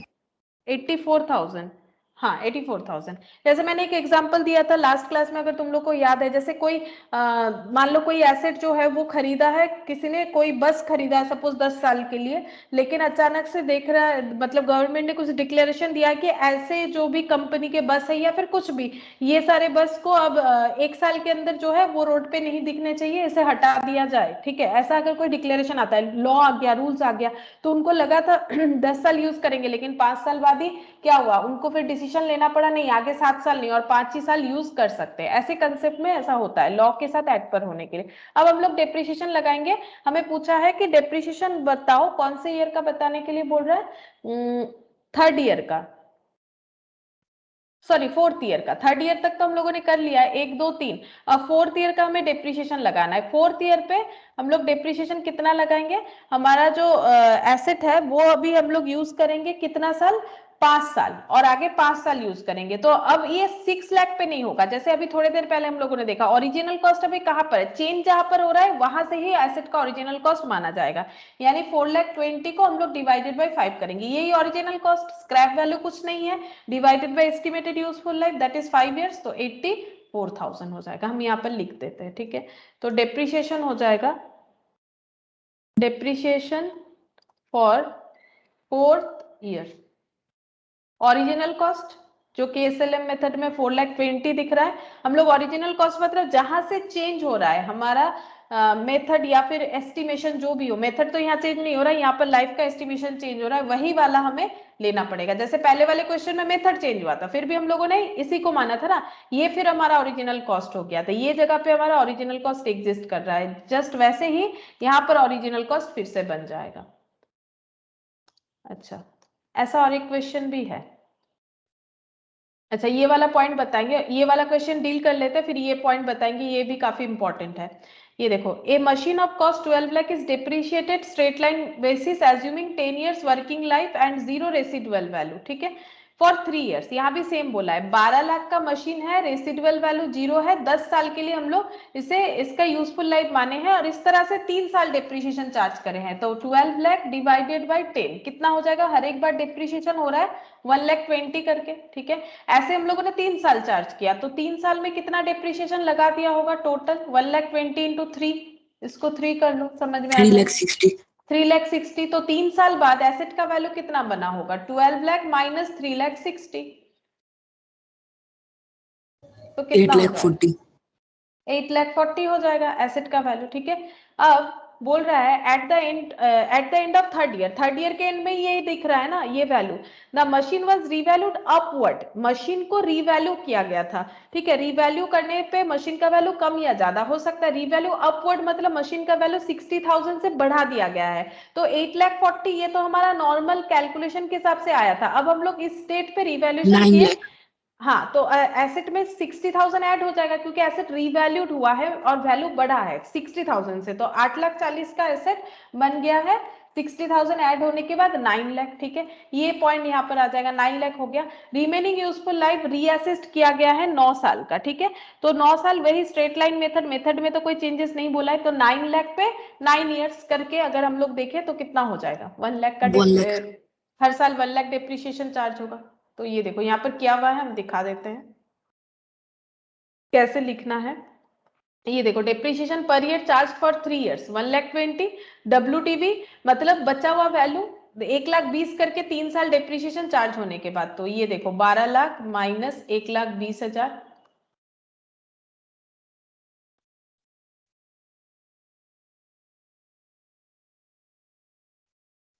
10,80,000, फिर 1,20,000, 9,60,000, फिर 1,20,000, 8,40,000। अब 8,40,000 जो वैल्यू हुआ उसके बाद इसका रिवैल्यूएशन किया गया अपवर्ड, अगर डाउनवर्ड होता तो 60,000 लेस हो जाता या फिर जो भी अमाउंट रहता, तो इस पे 60,000 और भी इसका वैल्यू बढ़ा दिया गया, तो वैल्यू बन गया है 9 लाख, वही लिखा है। Remaining life as previous estimation तो 7 साल होना चाहिए क्योंकि 10 साल में अगर 3 साल हो गया तो 7 साल होना चाहिए, लेकिन रिमेनिंग यूजफुल लाइफ रिवाइज्ड जो है वो 9 ईयर्स। तो तुम लोग को पूरा इस तरह से अच्छे से प्रेजेंटेशन करके लिखना पड़ेगा, ठीक है। लैंग्वेज अपने हिसाब से थोड़ा कम बेसी कर सकते हैं लेकिन पूरे डेटा को इस तरह से दिखाना पड़ेगा। तो बचा हुआ लाइफ जो नया सिस्टम है उसके हिसाब से 9 साल होता है, तो इस पे 9 साल के हिसाब से डेप्रिसिएशन अगर एसएलएम ही रखना चाहते हैं तो डिवाइडेड बाय 9 करके 1 लाख करके हो जाएगा, ठीक है। तो ये सिस्टम होगा, ऐसा क्वेश्चन लेकिन आता है। अब ये यहाँ पर खत्म हो रहा है लेकिन हम लोगों का ये जो पॉइंट है ये मैंने डिस्कस नहीं किया, ये हम बता रहे हैं ये कैसे होगा, तो इसको लिख लेते हैं, इंपॉर्टेंट है, ठीक है, इंपॉर्टेंट है ये वाला। Revaluation of property plant and equipment, अगर रिवैल्यूएशन होता है तो कैसा पैटर्न होगा, तो ये जो चार्ट है इसी पे सारा चीज लिखा हुआ है लेकिन हम अपने हिसाब से थोड़ा सा लिखवा देते हैं इजी करके, ठीक है। कुछ कॉलम बनाना पड़ेगा, पहला है केसेस, दूसरा है मूवमेंट इन प्राइसेस,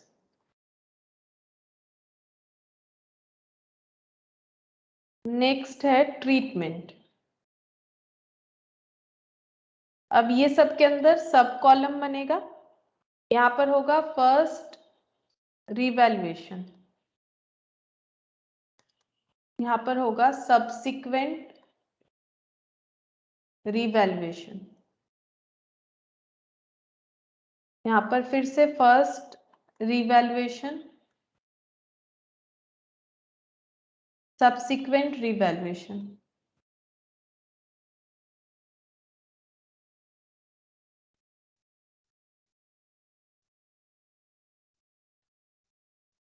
अच्छा यहां पर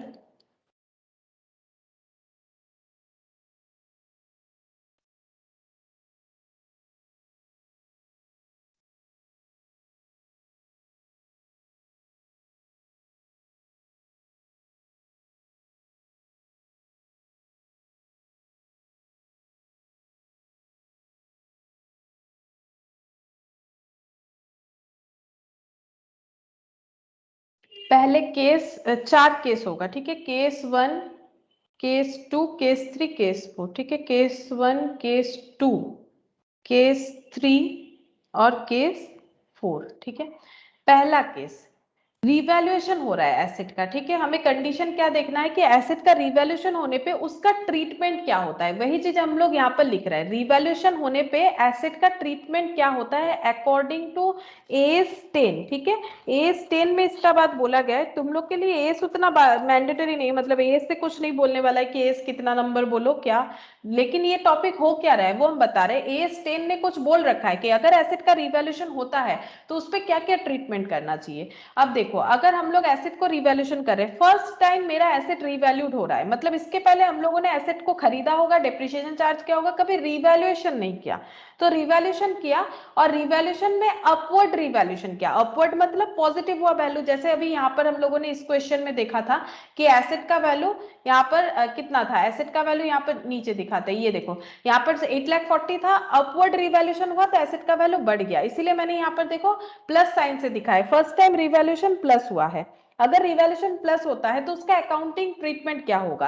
तो तुम लोग पार्टनरशिप तो करे ही होगे 12 में, तो पार्टनरशिप में तुम लोग रिवैल्यूएशन होने से क्या करते हो, रिवैल्यूएशन होने से एसेट अगर बढ़ रहा है तो asset account debit to revaluation लिखते हो, ठीक है। टू रिवैल्यूएशन अकाउंट में उसे दिखाते हो, एसेट बढ़ रहा है क्योंकि रिवैल्यूएशन करने पे एसेट बढ़ेगा। यहाँ प्रैक्टिकली देखा भी हम लोगों ने, 8,40,000 का एसेट 9 लाख हो गया, तो एसेट बढ़ रहा है तो एसेट तो खरीदा नहीं, एसेट बढ़ने से एसेट अकाउंट डेबिट, लेकिन टू बैंक तो होगा नहीं, खरीदा कहाँ है, हम लोगों ने खुद ही उसका वैल्यू को रिवैल्यू करके चेंज किया है, उससे एसेट का वैल्यू बढ़ गया। तो रिवैल्यूएशन हुआ तो ये कहां पर जाएगा, अगर फर्स्ट टाइम रिवैल्यूएशन हुआ है तो प्रॉफिट हो रहा है, क्योंकि अपवर्ड हुआ मतलब प्रॉफिट हुआ, प्रॉफिट होने से ये कहां जाएगा, रिवैल्यूएशन रिजर्व में ट्रांसफर होगा। ये कहां चला जाएगा, रिवैल्यूएशन रिजर्व में, और रिजर्व क्रेडिट होता है, ठीक है। रिवैल्यूएशन रिजर्व में चला जाएगा, क्रेडिट हो जाएगा, रिवैल्यूएशन रिजर्व में क्रेडिट हो जाएगा।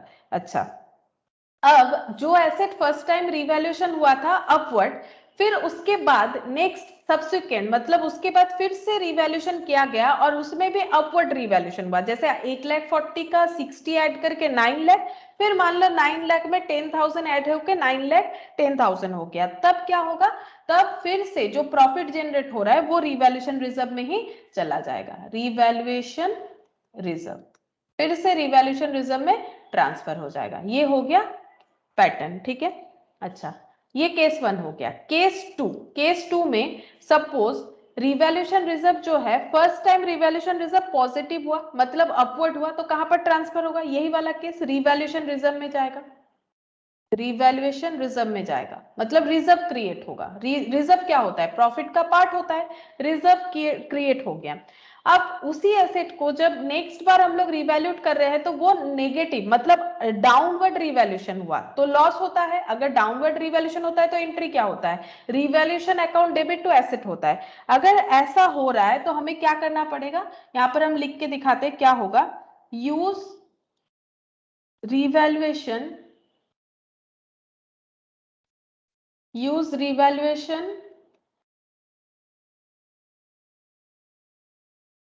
reserve first and then PL। इसका मतलब समझाते हैं। जैसे मान लो कोई एसेट 100 रुपए का था, ठीक है, उस पे फर्स्ट टाइम हम लोगों ने रिवैल्यूएशन किया, वो 20 रुपीज उसको बढ़ा के हम लोगों ने 120 दिखा दिया, तो हम लोगों ने क्या एंट्री किया होगा, हम लोगों ने ऐसे दिखाया होगा, asset account debit to revaluation reserve, कितना दिखाया होगा 20 से एसेट को बढ़ा दिया। फिर इसी एसेट को जब नेक्स्ट बार हम लोग रिवैल्यूएशन कर रहे हैं तो उसका वैल्यू हम लोगों ने कम कर दिया, सपोज उसका वैल्यू हम लोगों ने 30 रुपीज से कम कर दिया, ठीक है। तो 120 माइनस 30 तो इसका वैल्यू भी 90 दिख रहा है, तो 30 से कम कर दिया, तो कम करने पे लॉस होता है, हमें पता है कि लॉस पीएल में जाता है, लेकिन हम लोग पूरा 30 जो है वो पीएल में ट्रांसफर नहीं करेंगे, पहले हम लोग रिवैल्यूएशन रिजर्व में अगर कुछ है तो उसे यूज करेंगे। है 20 रुपीज है तो पहले लॉस यहां से राइट ऑफ करने का कोशिश करेंगे, तो हम लोग रिवैल्यूएशन रिजर्व को यूज कर लेंगे। रिवैल्यूएशन रिजर्व अकाउंट डेबिट कितना 20, पीएल प्रॉफिट एंड लॉस से कितना हमें लेना पड़ेगा, पीएल से हमें लेना पड़ेगा 30 रुपीज का लॉस है, पीएल से हम लोग कितना लेंगे 10, 2 क्या हो जाएगा, एसेट। एसेट तो कम हो रहा है कितने से, 30 से, सही बात है, लेकिन ये सेकेंड बार हो रहा है, पहले बार नहीं हो रहा है। अगर सेकेंड बार कम हो रहा है लेकिन पहले बार ज्यादा हुआ था, तो पहले बार का प्रॉफिट को यूज करना है हमें। उसके बाद भी अगर लॉस राइट ऑफ नहीं होता है तो फिर हम लोग पीएल को यूज करेंगे, अदरवाइज हमें पीएल को यूज करने का जरूरत नहीं होगा। ये चीज यहाँ पर मैंने लिखा है, ठीक है। तो एग्जाम्पल हम हटा देते हैं, बाकी केस जो है यहाँ पर लिखना पड़ेगा ना, इसीलिए। तो ये हो गया।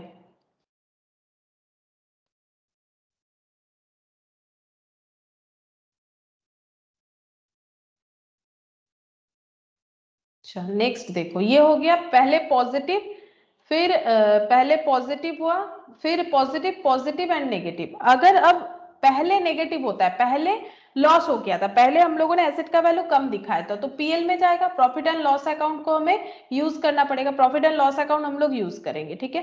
अब सब्सिक्वेंट रिवैल्यूएशन पे पॉजिटिव हो गया, ठीक है। मतलब पहले 100 था, फिर लेस 20 कर दिया हम लोगों ने 80, फिर यहाँ पर मान लो 30 ऐड कर दिया, हो गया 110 हो रहा है ना, 8 + 3, हाँ 110 हो रहा है। तब क्या होगा, तो इसमें हमें क्या करना है, पहले हम लोग first all increase to PL, first of all increase to PL up to the amount, up to the amount decrease on first revaluation,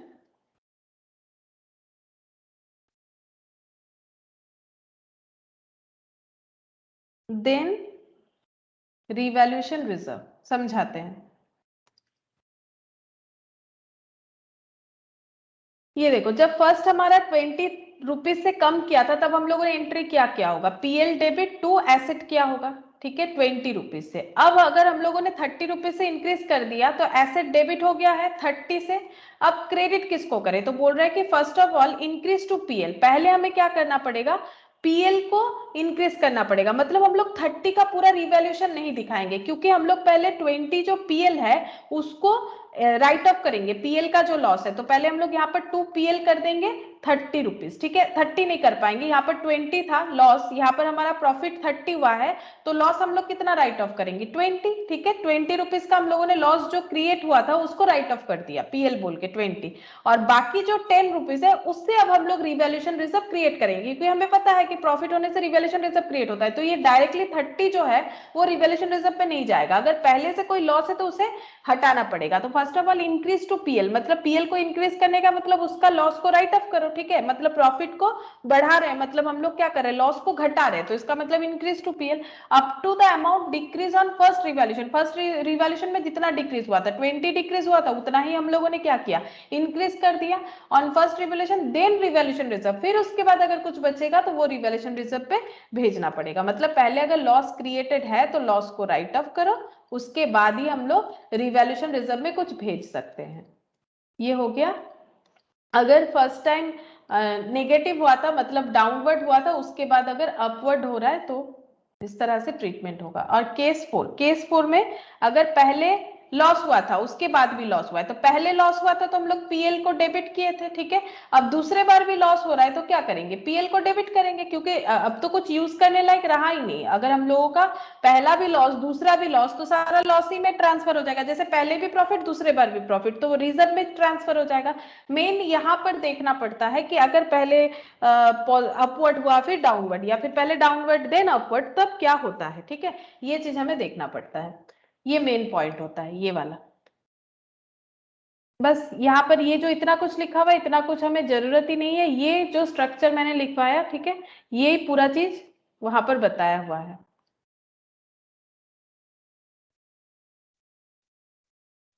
अच्छा चलो फटाफट कुछ क्वेश्चंस जो है वो डिस्कस कर लेते हैं। Increase in market value of fixed asset is one of the reasons for depreciation being charged. बोलो, डेप्रिसिएशन चार्ज इसीलिए किया जाता है क्योंकि फिक्स्ड एसेट का मार्केट वैल्यू इंक्रीज होता है। बोलो फटाफट बोलो, ट्रू की फॉल्स, बोलो। Increase in market value of fixed asset is one of the reason for depreciation being charge. Depreciation charge करते हैं इसीलिए क्योंकि मार्केट वैल्यू फिक्स्ड एसेट का बढ़ रहा है। फॉल्स होगा।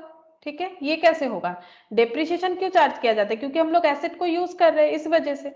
अच्छा, नेक्स्ट क्या बोल रहे हैं, देखो, depreciation of an asset begins when it is available for use in the location and condition necessary for it to be capable of being operated. जब ऑपरेट करने के लिए रेडी हो जाता है एसेट, यानी पुट टू यूज हो जाता है। ठीक है, क्या हम लोग पुट टू यूज नहीं, एक्चुअली यहाँ पर पुट टू यूज लैंग्वेज ही नहीं यूज करेंगे। यहाँ पर हो रहा है कि जब एसेट यूज करने के लिए रेडी है, अपने लोकेशन में अवेलेबल है, केपेबल है उसे ऑपरेट करने के लिए, ऐसा कंडीशन अगर होता है तभी डेप्रिसिएशन चार्ज होना स्टार्ट होता है। ये बिल्कुल सही बात है, ये ट्रू होगा। Cost of property plant and equipment includes, property plant and equipment का जब हम लोग कॉस्ट कैलकुलेट करते हैं वहां पर क्या क्या इंक्लूड होता है? Purchase price, refundable taxes. क्या रिफंडेबल टैक्सेस ऐड होता है या फिर नॉन रिफंडेबल ऐड होता है? ये बताओ, क्या रिफंडेबल ऐड होता है या नॉन रिफंडेबल ऐड होता है?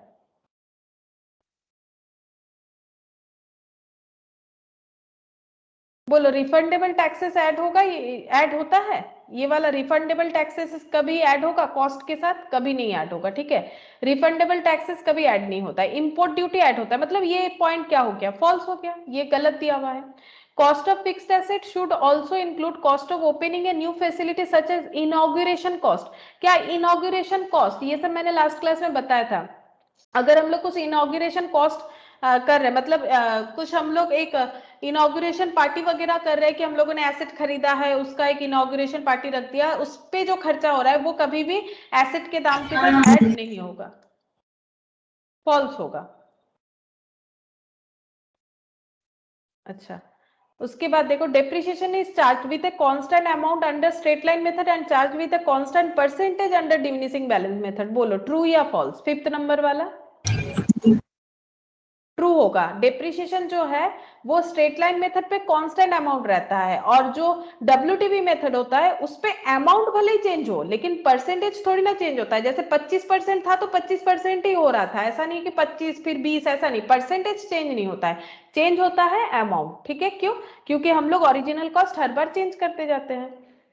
In case an item or property, plant and equipment is revalued, whose class of asset to which that asset being revalued belongs should be revalued। मतलब इसका समझा रहे, कोई भी पीपीई यानी fixed asset, property plant and equipment को अगर हम लोग रिवैल्यू कर रहे हैं, whole class of asset to which that asset being revalued, मतलब हर एक क्लास एसेट का क्लास ऑफ एसेट होता है। क्लास ऑफ एसेट मतलब मान लो ये फर्नीचर है, सारा का सारा फर्नीचर, अगर किसी भी एक फर्नीचर को हम लोग रिवैल्यू कर रहे हैं तो जितने सारे फर्नीचर है जो कि उस क्लास में बिलोंग कर रहे हैं, सारा का सारा ही जो है रिवैल्यूड होगा। मतलब मान लो कि ऐसा कुछ सिचुएशन हुआ कि कोई एक बच्चा गलती किया है लेकिन क्लास में समझ में नहीं आ रहा है किसने किया है, तो टीचर क्या करती है, क्लास में सारे बच्चे को पनिश कर देती है, बोलती है खड़े रहो, या फिर कुछ ऐसा, तुम लोग नहीं बताओगे किसने गलती किया है तो सभी खड़े रहो, मतलब पूरे क्लास को ही पनिशमेंट मिल गया सपोज। तो वैसे ही होगा कि एक एसेट को रिवैल्यूट करने का मतलब ये नहीं कि सिर्फ उसी एसेट को रिवैल्यूट करेंगे, हमें सारे क्लास ऑफ एसेट जो कि जो एसेट उस क्लास में बिलोंग कर रहा है उस क्लास का सारे एसेट को हमें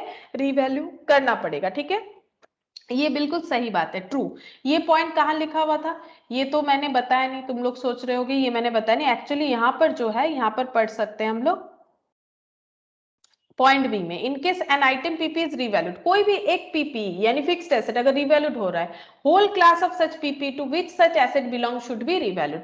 अगर एक एसेट, अगर फर्नीचर रिवैल्यू हो रहा है सारा का सारा फर्नीचर रिवैल्यू होगा, अगर मशीन रिवैल्यूड हो रहा है सारा का सारा मशीन रिवैल्यूड होगा, ये होता है सिस्टम। ठीक है, अच्छा अब नेक्स्ट देखो, in case the carrying amount, carrying amount मतलब बचा हुआ वैल्यू, जो डब्ल्यूटीवी वैल्यू होता है उसका नाम अभी कैरिंग अमाउंट, जैसे पीपीई हो गया है ना, फिक्स्ड एसेट को बोला जाता है पीपीई, उसी तरह से कैरिंग अमाउंट का मतलब होता है जो बचा हुआ वैल्यू, जो WDV. Carrying amount of an asset is decrease due to revaluation, carrying amount कम हो गया रिवैल्यूएशन के वजह से, जैसे उसमें ऐड हुआ था 5,40,000 में 60, सॉरी 8,40,000 में 60, तो वो 9 लाख हो गया था, बढ़ गया था, 8,40,000 वहां पर कैरिंग अमाउंट था, तो वैसे ही मान लो 8,40,000 में अगर हम लोगों का 80,000 अगर लेस हो जाता है तो डिक्रीज हो गया। Such decrease should always be recognized in profit and loss account, क्या डिक्रीज होने से ही पीएल में जाना चाहिए? फॉल्स, क्योंकि क्या होगा ये देखना पड़ेगा कि फर्स्ट टाइम डिक्रीज है कि सेकंड टाइम, अगर फर्स्ट टाइम डिक्रीज है पीएल में जाएगा, अगर सेकंड टाइम डिक्रीज है तो चेक करना पड़ेगा। रिवैल्यूएशन में हाँ, पहले चेक करेंगे कि पहले क्या हुआ था, पहले भी क्या नेगेटिव था, मतलब पहले भी क्या डिक्रीज हुआ था, ये चेक करना पड़ेगा।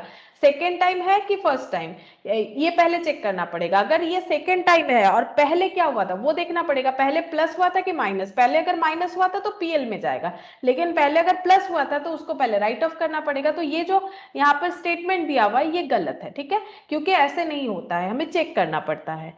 7 in case the carrying amount of an asset, अच्छा ये नहीं। 8 Akash purchased a machine for 12 lakh, estimated useful life 10 years, scrap value 1 lakh, depreciation for the first year using sum of year digits method। तो ये देखो 12 लाख है और scrap value 1 lakh, तो 12 लाख से 1 लाख माइनस कर देंगे तो कितना हो जाएगा 11 लाख। हमें सम ऑफ ईयर डिजिट में कैसे करना पड़ता है, सारे ईयर्स का सम करना पड़ता है, ठीक है, डिजिट का। तो कितना साल है 10 साल, तो 10 प्लस 9 प्लस ऐसे करके हमें डॉट 1 तक ऐड करते जाना है, डॉट डॉट। तो करके देखो 10 plus 9 plus 8 plus 7 plus 6 plus 5 plus 4 plus 3 plus 2 plus 1, तो ये हो गया 55, ठीक है, ये 55 हो रहा है। फर्स्ट ईयर का क्या हो जाएगा, original cost minus scrap into यहाँ पर नीचे 55, ऊपर क्या हो जाता है remaining useful life of the asset, हमें बोला है फर्स्ट ईयर। तो फर्स्ट ईयर में हम लोग देख रहे हैं कि ये एसेट अभी भी हम लोग 10 साल यूज कर सकते हैं। जब फर्स्ट ईयर स्टार्ट हुआ तो हमारा रिमेनिंग यूजफुल लाइफ कितना होता है 10, तो इस तरह से हो जाएगा 11 लाख इंटू 10 डिवाइडेड बाई 55, तो यहाँ पर आंसर हो जाएगा 2 लाख। तो 2 लाख बोला है, ये करेक्ट है, ठीक है, ट्रू है। अच्छा, depletion is allocation of the cost of intangible, क्या डिप्लेशन मेथड इंटेंजिबल एसेट के लिए होता है, इंटेंजिबल एसेट के लिए तो एमोटाइजेशन होता है। फॉल्स। फॉल्स, क्योंकि ये नेचुरल रिसोर्सेज के लिए होता है। Providing for depreciation also helps in providing for accumulation of funds to facilitate the replacement at the end of its useful life। ये पहले था तुम लोगों का सिंकिंग फंड मेथड, जो कि अभी फाउंडेशन से हटा दिया गया है। सिंकिंग फंड मेथड में ये चीज हम लोगों ने देखा था, वैसे नाम लिखवाया है लेकिन इसका डिटेल्स जो है अभी हट गया है। तो डेप्रिसिएशन जो हम लोग प्रोवाइड कर रहे हैं, इससे हम लोग एक फंड भी बना सकते हैं। जितना डेप्रिसिएशन प्रोवाइड करें वो तो किसी को देना नहीं है, तो हम लोग प्रॉफिट से उतना पोर्शन हटा के रख सकते हैं फंड बनाने के लिए, ताकि फ्यूचर में हम लोग जब एसेट खरीदे तो उस फंड को यूज कर पाए। तो ये सही है कि डेप्रिसिएशन जो प्रोवाइड करते हैं वो हमें और भी एक चीज के लिए हेल्प करता है, दैट इज जब हम लोग रिप्लेसमेंट करना चाहते हैं अपने एसेट को तो फंड क्रिएट करने में हेल्प कर सकता है। ये हो गया 10th नंबर का ट्रू। 11 नंबर में क्या बोला है देखो, if the equipment account has a balance of 12 lakh 50 and the accumulated depreciation balance 4 lakh, the written down value of the same shall be 16 lakh 50।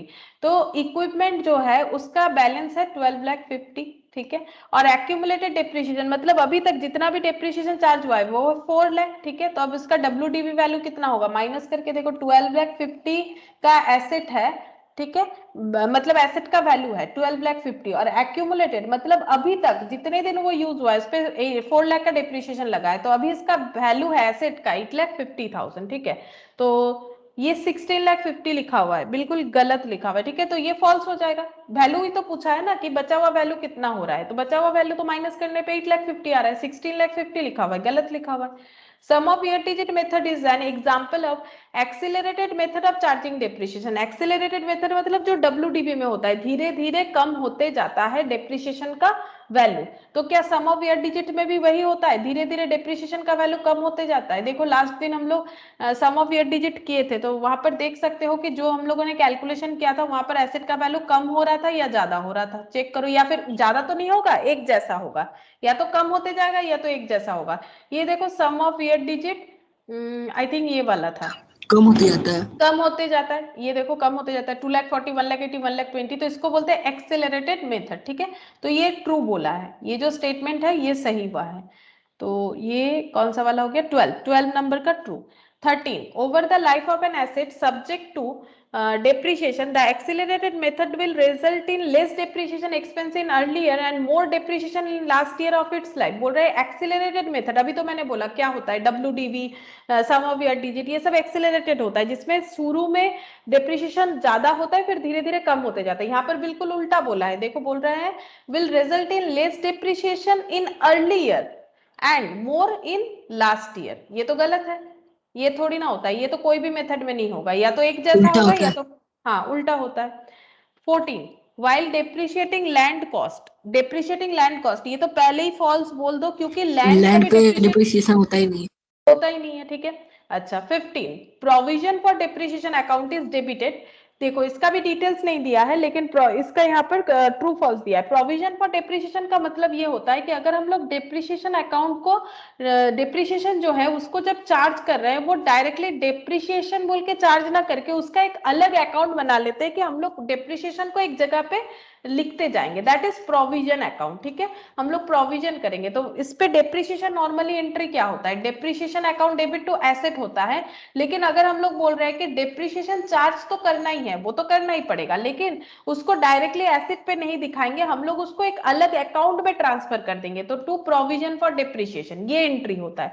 तो provision for depreciation account is debited at the time of recording the depreciation on the asset. Asset पे depreciation charge करने के time पे, अभी तो मैंने entry बताया। Provision debit कहाँ होता है, प्रोविजन क्या होता है, क्रेडिट, क्योंकि डेबिट तो भाई डेप्रिसिएशन ही होगा, एक्सपेंस तो मुझे दिखाना ही है। अब एक्सपेंस को हम डायरेक्टली एसेट पे चार्ज करके दिखाए या फिर उसको एक अलग अकाउंट में एक्सपेंस को दिखाए, उससे फर्क क्या पड़ता है। तो मेथड में फर्क जरूर पड़ेगा, लेकिन डेप्रिसिएशन तो मुझे करना ही पड़ेगा। तो ये टू प्रोविजन फॉर डेप्रिसिएशन होता है, मतलब provision for depreciation account debited नहीं होता है, क्रेडिटेड। ठीक है, कैसे याद रखेंगे, डेप्रिसिएशन तो डेबिट होगा ही होगा, तो फिर प्रोविजन अकाउंट क्रेडिट होगा, क्योंकि एसेट क्रेडिट नहीं होगा तो कोई और होगा, कौन होगा, प्रोविजन फॉर डेप्रिसिएशन। ठीक है, तो यहाँ पर ये क्रेडिट होगा, इसीलिए ये वाला फॉल्स है।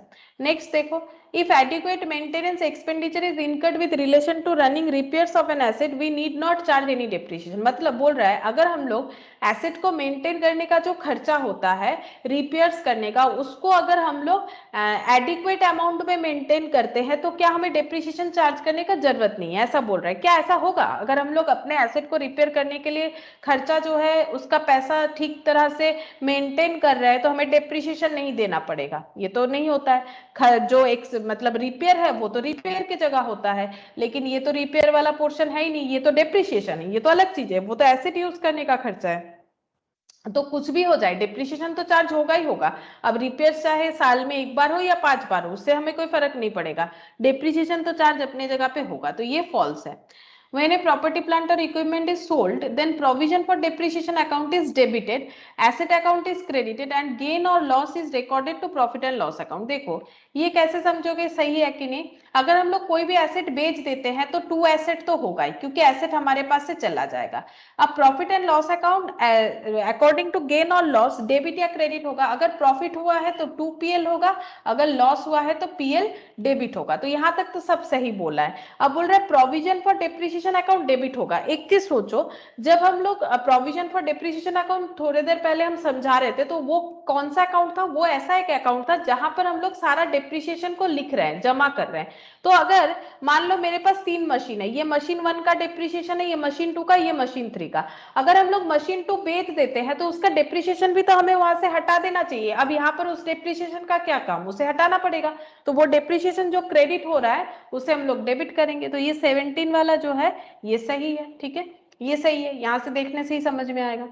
18th का देखो, while calculating the depreciation as per diminishing balance method, the salvage value of the asset at the end of its useful life reduced from its cost। क्या ये सही है, कॉस्ट से लेस होता है डिमिनिशिंग बैलेंस मेथड पे? नहीं, हमेशा किससे लेस होता है, जो बचा हुआ वैल्यू WDV वैल्यू से लेस होता है। देखो क्या बोल रहा है, calculating the depreciation as per diminishing balance method, the salvage value of the asset. Salvage value का तो कोई कैलकुलेशन ही नहीं होता। डिमिनिशिंग में क्या होता है, ओरिजिनल कॉस्ट ले लो, परसेंटेज ऑफ डेप्रिसिएशन लगाओ और चार्ज करते जाओ। ठीक है, वहां पर सैल्वेज वैल्यू का कोई काम ही नहीं है। सैल्वेज वैल्यू कहाँ लगता है, SLM मेथड में लगता है। ठीक है, और जो है क्या बोलते हैं उसे, सम ऑफ ईयर्स डिजिट मेथड में लगता है, और कुछ यूनिट प्रोडक्शन क्या था, प्रोडक्शन लाइफ बोल के एक मेथड था, मशीन आवर मेथड था, वो सब में लगता है, लेकिन WDV मेथड में बिल्कुल नहीं लगता है, जो सैल्वेज का अमाउंट होता है। ठीक है, तो ये फॉल्स हो जाएगा 18 का। 19 देखो, any change in the estimated useful life of an asset should be accounted for as a change in an accounting estimate in according with accounting standard. बोल रहा है ट्रू, अकाउंटिंग स्टैंडर्ड के साथ एट पर होने के लिए हम लोग करते हैं। 20 whenever any depreciable asset is sold during the year, depreciation is charged on it for that entire False. year। false, सिर्फ जितना दिन यूज करेंगे उतने दिन का चार्ज होता है। एमसीक्यूज देखो, एमसीक्यूज में क्या बोल रहा है, original cost 12,60,000, salvage nil, useful life 6 year, depreciation for the first year under sum of year digits method. तो 6 + 5 पहले ये करना पड़ेगा, 4 3 2 1, पहले रिवर्स में 1 तक हमें लिखना पड़ेगा। तो ये हो गया 21, ठीक है। अब रूल्स क्या होता है, original cost minus scrap divided by estimated useful life, जो कि 21 हो जाएगा, और हमें पहले साल का पूछा है, ठीक है, फर्स्ट ईयर। तो फर्स्ट ईयर में एसेट का लाइफ 3,60,000। 3,60,000, करेक्ट। ये कैलकुलेट करके देखो, 3,60,000 आएगा। 12,60,000 माइनस 0 कुछ नहीं है, 12,60,000 इंटू 6 डिवाइडेड बाई 21। चलो 2, ऑब्सोलेसेंस ऑफ डेप्रिसिएबल एसेट में बी कॉज्ड बाय, क्यों ऑब्सोलेसेंस हो जाता है, मतलब क्या रीजन है कि ऑब्सोलेसेंस हो जाता है asset? Technological changes, improvement in production method, change 1 और इन, 2। हाँ बोलो, बोथ 1 and 2, 1 और 2। हाँ बोथ 1 और 2। टेक्नोलॉजिकल और improvement, change in market demand, इसके साथ कोई लेना देना नहीं है। लीगल और अदर रेस्ट्रिक्शन, इसके साथ भी कोई लेना देना नहीं है। ये दोनों वजह से ऑब्सोलेसेंस मेनली टेक्नोलॉजिकल चेंजेस के वजह से होता है, और इंप्रूवमेंट इन प्रोडक्शन मेथड वो भी एक टेक्नोलॉजिकल बात है, ठीक है। इसीलिए ऑप्शन बी होगा। The number of production of similar units, एक ही तरह का यूनिट अगर हम लोग प्रोड्यूस करना चाहते हैं, expected to be obtain from the use of an asset by an enterprise is called, एक ही तरह का हमें जो है यूनिट प्रोडक्शन चाहिए, ठीक है, तो इसे हम लोग क्या बोलेंगे, the number of production of similar units expected to be useful life बोला जाता है, ठीक है, इसे हम लोग क्या बोलेंगे, यूजफुल लाइफ बोलेंगे। Obtain from the use of an asset by an enterprise, एक एंटरप्राइज किसी भी एक एसेट को लगातार जो यूज करते जा रहा है सिमिलर टाइप ऑफ प्रोडक्शन पाने के लिए, उसे हम लोग बोलते हैं यूजफुल लाइफ, ठीक है, एस्टिमेटेड यूजफुल लाइफ। नेक्स्ट देखो, if a concern proposes to discontinue its business from March 2015 and decide to dispose of all its plant with a period of 4 months, the balance sheet as on 31st March 2015 should indicate the plant at there, कौन से value पे show होगा। तो question क्या बोल रहा है, question बोल रहा है कि एक बिजनेस कंसर्न है जिन्होंने बिजनेस बंद करने का सोचा है, डिसकंटिन्यू बिजनेस करना है मार्च 15 से, डिसाइड किया है कि जितने भी एसेट है सारे के सारे को बेच दिया जाएगा 4 महीने के अंदर। The balance sheet as on 31st March 2015, 31st March 2015 मतलब मार्च में उन्होंने सोचा, ठीक है, और 31st मार्च 2015 में उन्होंने उनका बैलेंस शीट में जितने भी एसेट बचे हुए रहेंगे, क्योंकि 4 महीने के अंदर बेच देना है, तो मार्च में डिसाइड किया है, तो अगर मार्च की 1 तारीख को भी डिसाइड किया है तो मार्च अप्रैल मई जून तक बेच देना है, ऐसा डिसीजन लिया गया है, 4 मंथ्स के अंदर बेच देना है। तो 31st मार्च जो उस साल का ईयर एंड था, वहां पर ये प्लांट एंड मशीनरी कौन से वैल्यू में शो होगा, तो एसेट का कौन सा वैल्यू शो होगा, एक तो एसेट का बुक वैल्यू होता है, बुक वैल्यू मतलब कॉस्ट लेस डेप्रिसिएशन, लेकिन अगर हमें बेच ही देना है तो हमें कौन सा वैल्यू चेक करना चाहिए, क्योंकि अब तो ये हमारे लिए एसेट नहीं रहा है, बेचना है हमें, तो कॉस्ट और एनआरवी विच एवर इज क्या होगी, net realisable value. Net realisable value पे दिखाएंगे, जिस पे बिकेगा वही दिखाना चाहिए, ठीक है, तो एनआरवी हो जाएगा। In case of downward revaluation, ठीक है, अगर रिवैल्यूएशन डाउनवर्ड हुआ मतलब कम of a plant which is for the first time downward revaluation हो रहा है, तो बिना ऑप्शन दिखाए बोलो क्या होगा, क्या डेबिट होगा, पीएल। पूछ रहा है पीएल, तो सी, ऑप्शन सी, 5 का ऑप्शन सी हो जाएगा। 6 number, the portion of the acquisition cost of the tangible asset yet to be allocated is known as, जो portion the portion of the acquisition cost of the tangible asset, अगर हम लोग कोई tangible asset acquire किए हैं, खरीदे हैं, उसका जो कॉस्ट है, उस कॉस्ट का एक पोर्शन जो हम लोग एलोकेट कर रहे हैं, उसे हम लोग क्या बोलते हैं, written down value, accumulated value या फिर रियलाइजेबल वैल्यू, बोलो। The portion of acquisition cost of the tangible asset, मतलब टेंजिबल एसेट को जब हम लोग एक्वायर किए थे उसका एक पोर्शन, मान लो कोई 10,000 रुपए का एसेट खरीदा था, तो 10,000 का एक portion yet to be allocated, अभी भी जो एलोकेट करना बाकी है, जैसे मान लो 10,000 पे हम लोगों ने डेप्रिसिएशन लगाया पहले साल 2,000, बचा 8,000, तो अभी भी कितना वैल्यू एलोकेट करना बाकी है, कितना पोर्शन अभी भी एलोकेशन होगा एज ए डेप्रिसिएशन, 8,000, धीरे धीरे होता जाएगा, 2,000 तो हो गया, 10,000 में से 8,000 बाकी है, ये 8,000 को क्या बोलेंगे, वो बोल रहा है written down value, accumulated value, realisable value, ये पॉइंट है, बताओ क्या होगा, रियलाइजेबल वैल्यू। ये रियलाइजेबल वैल्यू होगा। 8,000 बचा हुआ है, अभी भी इस पे डेप्रिसिएशन चार्ज होना बाकी है। जो बचा हुआ वैल्यू होता है उसे रियलाइजेबल वैल्यू मतलब तो जो बेच के मिलेगा, इसको क्या वैल्यू बोलते हैं? WTV। इसको WTV नहीं बोलते हैं, इस पे तो फिर से डेप्रिसिएशन लगेगा। जो बचा हुआ वैल्यू उसे तो WTV बोलते हैं। Yes, ma'am. रियलाइजेबल, रियलाइजेबल मतलब क्या? अगर इसे बेच रहे हैं जितना पैसा मिलेगा दैट इज रियलाइजेबल वैल्यू। चलो, the main objective of providing depreciation, depreciation provide करने का मेन ऑब्जेक्टिव क्या है? सीक्रेट रिजर्व क्रिएट करना, reduce the book value of the asset, allocate cost of the asset. बोलो क्या होगा? Allocate cost of the asset. Correct.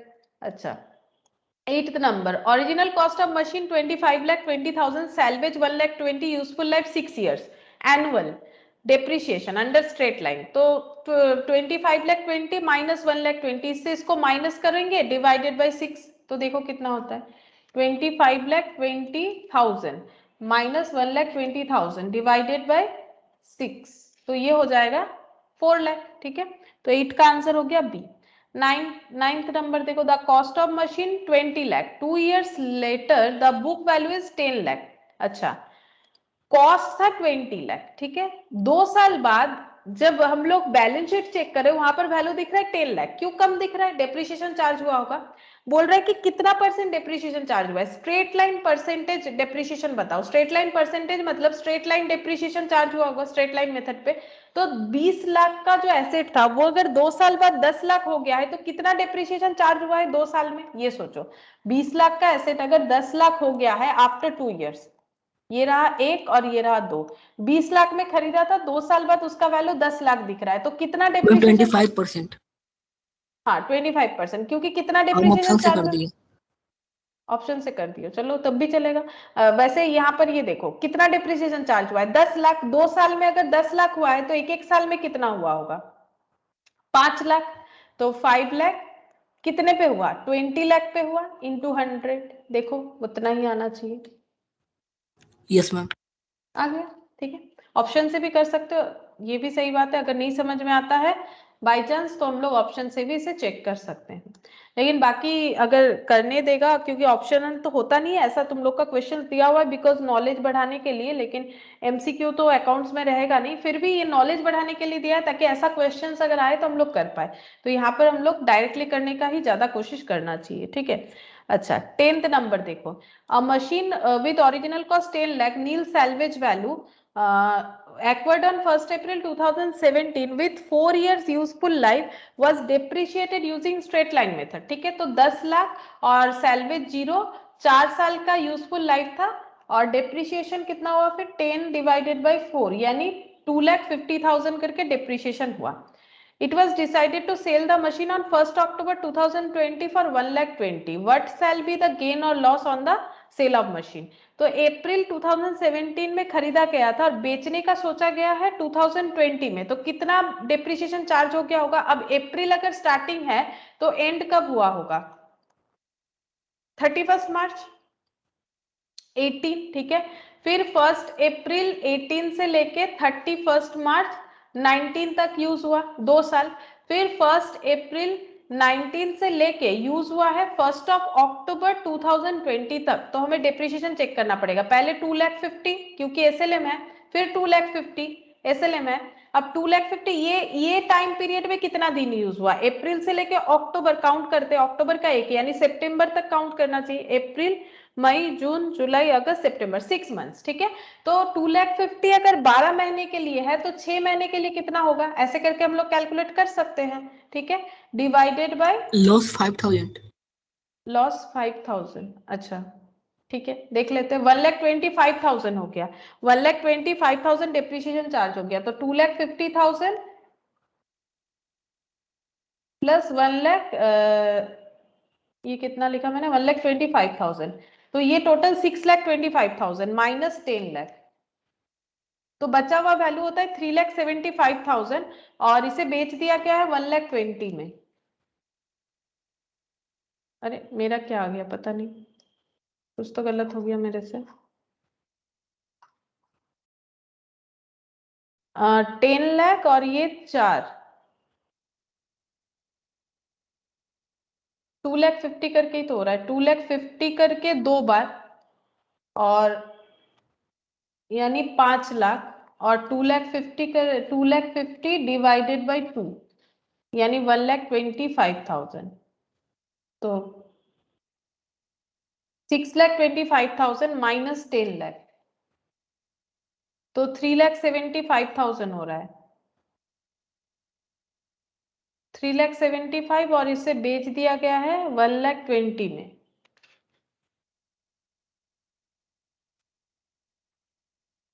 ओ 4 साल था। अच्छा 1 अप्रैल, अक्टूबर, अप्रैल 17, 18 1 साल, 18, 19 2 साल, 19, 20 तो हुआ ही नहीं, 2 साल ही तो हो रहा है। 2 साल का 5 लाख ही तो हो रहा है। मेरा टैली क्यों नहीं हो रहा है?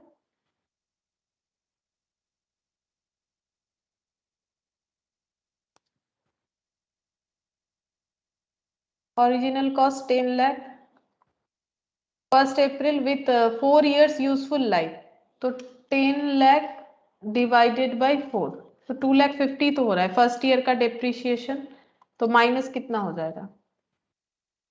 7,50,000, फिर 2,50,000,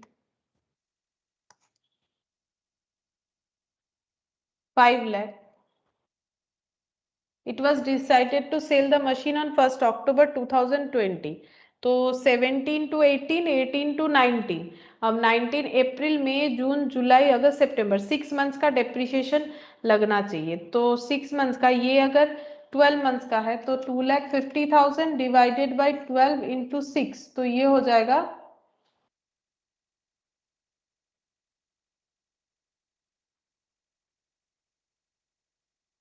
12,499, मतलब 1,25,000।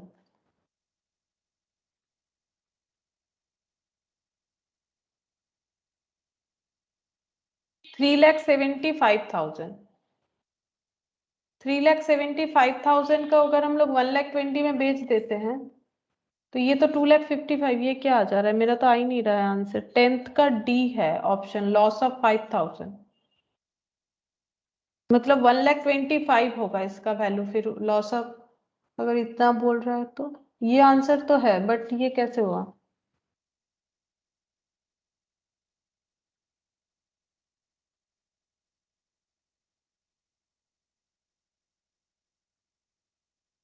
ये गलत है, क्वेश्चन में कुछ ना कुछ जरूर, ठीक है, ये नहीं होगा। लॉस अगर हमारा ये 3 लाख, ये आंसर तो दिया हुआ है लेकिन ये आंसर होगा ही नहीं, क्योंकि वैसे कैसे हो जाएगा? ये तो 3,75,000 वैसे ही इसका वैल्यू आ रहा है, अगर 1,20,000 में बेचेंगे तो लॉस होगा 2,55,000। ये गलत दिया हुआ है, लॉस तो होगा लेकिन 2,55,000 होगा, गलत दिया हुआ है यहाँ पर, ऑप्शन सारा गलत दिया हुआ है। अच्छा, which of the following asset does not depreciate, कौन सा डेप्रिशिएट नहीं होता है? C, option C, land. A company purchased a machine on April 1, 2014, 15 lakh. It is estimated that the machine will have a useful life of 5 years, after which it have no salvage value. The depreciation charged during the year 18, 19. 18, 19 में कितना 3 lakh. depreciation? 3 lakh, 15 lakh divided by 5, 3 lakh होगा। हर साल एक ही जैसा होगा, straight line है, तो 12 का सी हो जाएगा answer. 13, if the equipment account has a balance of 22,50,000, account में बैलेंस है 22,50,000 and the accumulated depreciation was balance 14 lakh, मतलब टोटल 14 लाख का डेप्रिसिएशन चार्ज हुआ है। बुक वैल्यू कितना होगा? माइनस कर लो, 22,50,000 से 14 लाख, 8,50,000। 8,50,000, यानी ऑप्शन बी, ठीक है, ऑप्शन बी हो जाएगा 13 का। 14 देखो यहाँ पर क्या बोल रहा है, a plant with original cost of 50 lakh was revalued after 2 years, 2 साल बाद रिवैल्यूएशन किया गया है, is credited to revaluation surplus account 4 lakh, was revalued after 2 years resulting in credit to revaluation surplus account of 4 lakh, मतलब 4 लाख अपवर्ड रिवैल्यूएशन हुआ है। Towards the year end of 2019-20 due to COVID-19 the plan the plant होगा ये, the plant value had gone down by 5 lakh, क्योंकि Covid आ गया था तो plant का वैल्यू जो है 5 लाख से कम हो गया, तो पहले बार रिवैल्यूएशन में प्लस हुआ था, उसके बाद रिवैल्यूएशन में माइनस हो गया, and accordingly management decide to revalue the same what shall be the impact of this downward revaluation on the profit and loss account? Profit and loss account पे इसका इम्पैक्ट क्या होगा? तो 5 लाख से कम हुआ, पहले 4 लाख से ज्यादा हुआ था, तो रिवैल्यूएशन रिजर्व जो बना हुआ था वो 4 लाख का था, ठीक है, 4 लाख का मेरा पॉजिटिव बैलेंस था। अब उसी सेम प्लांट को हम लोगों ने डेप्रिशिएट किया, सॉरी रिवैल्यूट किया, तो उसका वैल्यू 5 लाख कम हो गया, 5 लाख से कम हो गया, तो लॉस 5 लाख का हो गया। तो पूरा का पूरा पीएल में नहीं चार्ज करना है, पहले हमें देखना पड़ेगा कि इस रिगार्डिंग क्या इसके पहले क्या हुआ था, क्योंकि ये subsequent revaluation debit 1 lakh, debit 1 lakh, क्योंकि इसके पहले 4 लाख प्रॉफिट था, तो ये 5 लाख के लॉस को हम लोग कम कर देंगे, 4 लाख को यूज कर लेंगे, लेकिन लॉस तो 5 लाख का है, प्रॉफिट 4 लाख था, 4 लाख यूज करके भी लॉस राइट ऑफ नहीं कर पाए, तो 1 लाख जो है वो पीएल में डेबिट होगा, डेबिट 1 लाख पीएल में डेबिट हो जाएगा। अच्छा, ऐसा एक क्वेश्चन एकदम एंड में है, देखो ये वाला क्वेश्चन हम लोग एक बार डिस्कस कर सकते हैं। इलस्ट्रेशन जो 5 है, ये देखो, amazing group had property plant and equipment with a book value of 35 lakh on 31st December 2019. The balance in revaluation surplus on that date, revaluation surplus मतलब वही revaluation reserve यानी 3 लाख का पॉजिटिव बैलेंस दिख रहा है। As part of their practice of revaluing the asset on yearly basis, another revaluation was carried out on 31st December 2019. तो ये लोग रिवैल्यूएशन करता रहता है, उस वजह से ये 3 लाख पॉजिटिव दिख रहा है, और ये इस बार भी ये लोग रिवैल्यूएशन करना चाहता है। Evaluate the impact of revaluation if the fair value as a result of revaluation done on 31st December, 31st December जब रिवैल्यूएशन फिर से हुआ तो फेयर वैल्यू यानी मार्केट में एसेट का वैल्यू क्या दिख रहा था, तो 37 लाख, तो एसेट था 35 लाख का, मार्केट वैल्यू उसका 37 आया, तो रिवैल्यूएशन अपवर्ड हुआ कि डाउनवर्ड? नेक्स्ट टाइम ये जो रिवैल्यूएशन कर रहा है ये लोग इस पॉइंट के हिसाब से अपवर्ड हुआ कि डाउनवर्ड? 35 लाख का चीज 37 लाख हो गया, तो ऑब्वियसली अपवर्ड हो गया, कितना? 2 लाख, 2 लाख। तो अभी इसको कहाँ ट्रांसफर करेंगे? इसको हम लोग रिवैल्यूएशन रिजर्व में करेंगे। पिछले बार भी पॉजिटिव था, अभी भी पॉजिटिव है, तो और भी प्रॉफिट क्रिएट करो, तो पीपीई अकाउंट डेबिट, मेरा एसेट बढ़ गया कितने से? 2 लाख से, 2 क्या हो जाएगा? Revaluation reserve 2 lakh. अगर 33 लाख हो जाता है, मेरा 35 लाख का एसेट का वैल्यू 33, हाँ, तो यहाँ पर देखो सेकेंड पॉइंट में क्या हो गया? 2 लाख मेरा कम हो गया, तो क्या करेंगे? पहले प्रॉफिट था, हाँ था, ठीक है, तो हम लोग प्रॉफिट को यूज करेंगे इस लॉस को राइट ऑफ करने के लिए। क्या पूरा लॉस राइट ऑफ हो जाएगा? हो जाएगा, क्योंकि 3 लाख प्रॉफिट था, 2 लाख का मेरा लॉस था, तो लॉस को हम लोग पूरा राइट ऑफ करेंगे। तो कैसे? इस रिजर्व को यूज करेंगे, रिजर्व क्रेडिट होता है, रिजर्व को यूज करेंगे तो वो डेबिट हो जाएगा, तो रिजर्व टूट गया, खत्म हो गया, कितने का? 2 लाख का ही खत्म करना पड़ा, पूरा यूज नहीं करना पड़ा, और एसेट का वैल्यू कम हो गया, तो 2 पीपीई 2 लाख, ये एंट्री हो जाएगा। अच्छा, अगर 31 लाख हो गया तब क्या सिचुएशन हो रहा है? अगर 31 लाख हो गया तब क्या? हाँ, ये देखो 35 लाख से 31 लाख हो गया, यहाँ पर भी कम हो गया, रिवैल्यूएशन जो है, रिवैल्यूएशन करने पे वैल्यू कम हो गया, कितने से? 4 लाख से कम हो गया, ठीक है। लेकिन ये लॉस हुआ है, पूरा का पूरा पीएल में ट्रांसफर नहीं करेंगे, पहले चेक करेंगे क्या हम लोग इस लॉस को कम कर सकते हैं। हाँ, 3 लाख तक हम लोग कम कर सकते हैं, तो रिवैल्यूएशन रिजर्व या सरप्लस को यूज कर लेंगे, पूरा यूज करना पड़ेगा 3 लाख। उसके बाद भी हमारा जो लॉस है वो रह जा रहा है, तो पीएल में ट्रांसफर करेंगे। कितना ट्रांसफर होगा फिर पीएल में? टोटल लॉस तो 4 लाख था, 3 लाख तो पिछले प्रॉफिट से एडजस्ट कर दिया, तो कितना लेना पड़ेगा? 1 लाख। इसी हिसाब से तो एमसीक्यू भी था पिछले वाले में, तो ये 1 लाख हो गया, तो इस तरह से होगा। और इसको कैसे लिखना है वो यहाँ पर रीड करने से ही समझ में आ जाएगा। ये देखो किस तरह से लिखना है, यहाँ पर तुम लोग रीड करके देख सकते हो, हम दिखा देते हैं। ये देखो इन्होंने लिखा है, इतना कुछ लिखने का जरूरत नहीं है, अब मैंने जो बताया अगर वैसे भी लिखोगे तो भी चलेगा, इतना लिखने का जरूरत नहीं, काफी लंबा चौड़ा लिख रखा है, उतना हमें जरूरत नहीं। हम लोग इतना लिख सकते हैं कि अगर फर्स्ट टाइम रिवैल्यूएशन हुआ है, प्रॉफिट हुआ है, क्योंकि क्वेश्चन ऐसा ही था, फर्स्ट टाइम रिवैल्यूएशन में प्रॉफिट हुआ था, तो अगर सेकेंड टाइम हम लोग रिवैल्यूएशन कर रहे हैं, प्रॉफिट हो रहा है, तो फिर से प्रॉफिट क्रिएट करो। अगर लॉस हो रहा है, पहले लॉस को राइट ऑफ करो, अगर प्रॉफिट से राइट ऑफ हो जाता है पूरा बहुत अच्छा बात है, अगर नहीं होता है तो बचा हुआ अमाउंट को पीएल में ट्रांसफर करो, इस तरह से होगा, ठीक है। ऐसे लिखने से ही काफी है। ये 4th नंबर वाला भी देख सकते हैं, ये भी छोटा सा है। 4th नंबर वाले में बोला है मशीन का कॉस्ट है 20 लाख, ये डेप्रिसिएशन होता है स्ट्रेट लाइन बेसिस पे, 10 years वर्किंग लाइफ है, and nil salvage value for 4 years, तो कितना हो जाएगा? 20 लाख, ठीक है, डिवाइडेड बाय 10, तो 2 लाख करके डेप्रिसिएशन हो रहा है। ऐसे 4 साल डेप्रिसिएशन हुआ। At the end of 4th year the machine was revalued upward bye 80,000, तो 4th ईयर के एंड में कितना वैल्यू होगा? 20 लाख पे अगर 2 लाख करके 4 साल तक डेप्रिसिएशन लगा है तो कितना डेप्रिसिएशन लगा है? 8 लाख। तो 20 लाख माइनस 8 लाख, तो कितना वैल्यू बचा? 12 लाख, ठीक है। अब 12 लाख जो वैल्यू बच रहा है, इस पे और भी 80,000 ऐड हो गया, तो कितना हो जाएगा? 12,80,000। 12,80,000। अब इसका बोल रहा है इसका लाइफ रीअसेस्ट करके 8 साल हुआ, जबकि 8 साल नहीं 6 साल होना चाहिए था। 10 साल में 4 साल हो गया, तो बचा कितना? 6 साल। लेकिन इन्होंने बोला कि नहीं, रीअसेस्ट किया हम लोगों ने। 1,60,000। हाँ, डिवाइडेड बाई 8 करना पड़ेगा। 1,60,000 हो रहा है या 1 लाख? ये 1,60,000। 1,60,000, हाँ 1,60,000 हो रहा है। पता नहीं पहले क्यों मुझे 1,50,000 दिखा है, तो 1,60,000 हो जाएगा आंसर। 5th ईयर में डेप्रिसिएशन कितना होगा?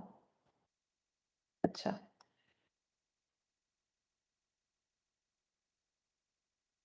ये वाला क्वेश्चन देख।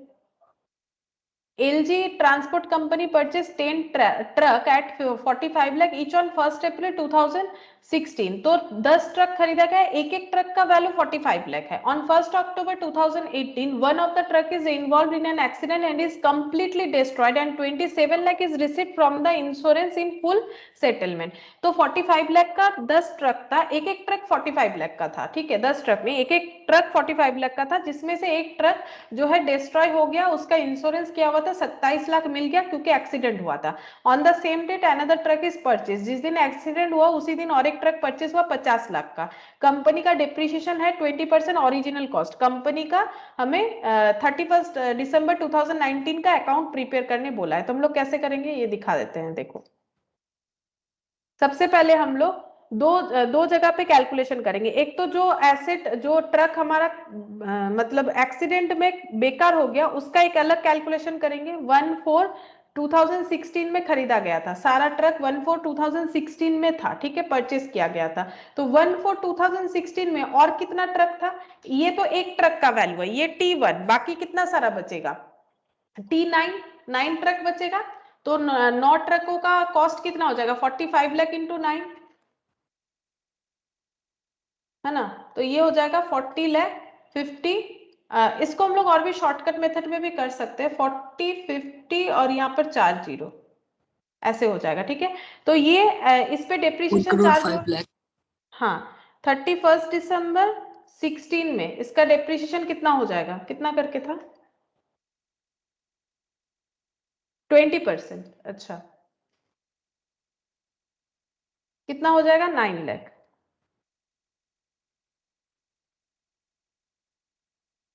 20% था तो ओरिजिनल कॉस्ट पर एनम 1 अप्रैल को खरीदा गया था। अच्छा, इस पे पूरे साल का डेप्रिसिएशन कहाँ लग रहा है? क्योंकि इनका ईयर तो 31 दिसंबर है, लेकिन खरीदने के बाद कितने दिन यूज हुआ? अप्रैल, मई, जून, जुलाई, अगस्त, सितंबर, अक्टूबर, नवंबर, दिसंबर, 9 मंथ्स का डेप्रिसिएशन लगाना पड़ेगा। ये एक साल का है, तो 9 लाख डिवाइडेड बाई 12 इंटू 9 करने से ही आ जाएगा 6,75,000, या फिर डायरेक्टली भी कर सकते हैं 6,75,000। 45 लाख इंटू 9/12 इंटू 20%, ऐसे करने से भी हो जाएगा, ठीक है, ऐसे करने से भी आ जाएगा। ये हो गया, इसका माइनस करके वैल्यू निकालो। वैल्यू हो रहा है 38,25,000। फिर 31 दिसंबर 2017, अब 9 लाख होगा, स्ट्रेट लाइन है ना, तो 9 लाख होगा। 9 लाख डेप्रिसिएशन होने के बाद बैलेंस बचता है 29,25,000। फिर डेप्रिसिएशन लगेगा। कौन से ईयर में एक्सीडेंट हुआ था? ये देखो, एक्सीडेंट हुआ था हमारा 2018 के 1 अक्टूबर में, तो 18 आ गया, तो 1 अक्टूबर तक ही हम लोग इसे यूज कर पाए क्योंकि एक्सीडेंट हो गया। तो अक्टूबर तक का कितना मंथ यूज हो रहा है? दिसंबर के बाद जैन, फेब, मार्च, अप्रैल, मई, जून, जुलाई, अगस्त, सितंबर, 9 मंथ्स, फिर से 9 मंथ्स। तो एसएलएम है तो 9 मंथ्स का डेप्रिसिएशन फिर से 6,75,000, 6,75,000। तो 22,50,000 ये बैलेंस। अब इस पे इंश्योरेंस करवाया हुआ था तो इंश्योरेंस क्लेम मिला, ठीक है, इंश्योरेंस क्लेम मिल गया 27 लाख के करीब, ठीक है। तो प्रॉफिट हुआ 22,50,000 था, लेकिन इंश्योरेंस क्लेम मिला तो प्रॉफिट 4,50,000। अब हमें बोला है अकाउंट बनाने के लिए सिर्फ और सिर्फ 2,000 नहीं 2018-19 2 साल का बोला है, बोल रहा है कि 2 ईयर एंडिंग 31 दिसंबर 2019। अब देखो हम लोग कैसे अकाउंट बना सकते हैं, ये कैलकुलेशन बिना करे भी हम लोग अकाउंट बना सकते हैं। कैसे बनाएंगे ये देखो, यहाँ पर सबसे पहले एसेट जब खरीदा गया होगा, यहाँ पर लिख देते हैं ट्रक अकाउंट। एसेट खरीदा गया है, हमें बोला है 18-19 का, तो 18 में तो बैलेंस ही दिखेगा 11-18, हमें 18-19 2 साल का बोला है, तो 18 और 19, तो 2 बैलेंस BD, ठीक है। कितना बैलेंस बचेगा, तो 1118 में अगर हम लोग देखें, ये है 1118, ठीक है। 1118 में अगर हम 45 लाख रुपीस का एक ट्रक का बुक वैल्यू है 29,25,000, 29,25,000 बुक वैल्यू है एक ट्रक का, तो 10 ट्रक का कितना होगा, क्योंकि इस तारीख तक तो हमारे पास 10 ट्रक था ही। एक ट्रक का अगर बुक वैल्यू 29,25,000 है, तो सेम इसी प्राइस का बाकी सबका भी वैल्यू इतना ही हुआ होगा इस डेट तक। हमारे एक और पास जीरो ज्यादा होगा, एक और जीरो ज्यादा 10 हो जाएगा, तो पूरा कैलकुलेशन हमें करना ही नहीं है, 2925 और 4 जीरो, ठीक है। अब इसी डेट में हम लोगों ने एक क्या हुआ, एक्सीडेंट हो गया इस वाले गाड़ी का, ठीक है। ये वाले गाड़ी का एक्सीडेंट हो गया, तो हम लोगों ने क्या कर दिया, इसको इंश्योरेंस क्लेम ले लिया और इसको डिस्कट कर दिया।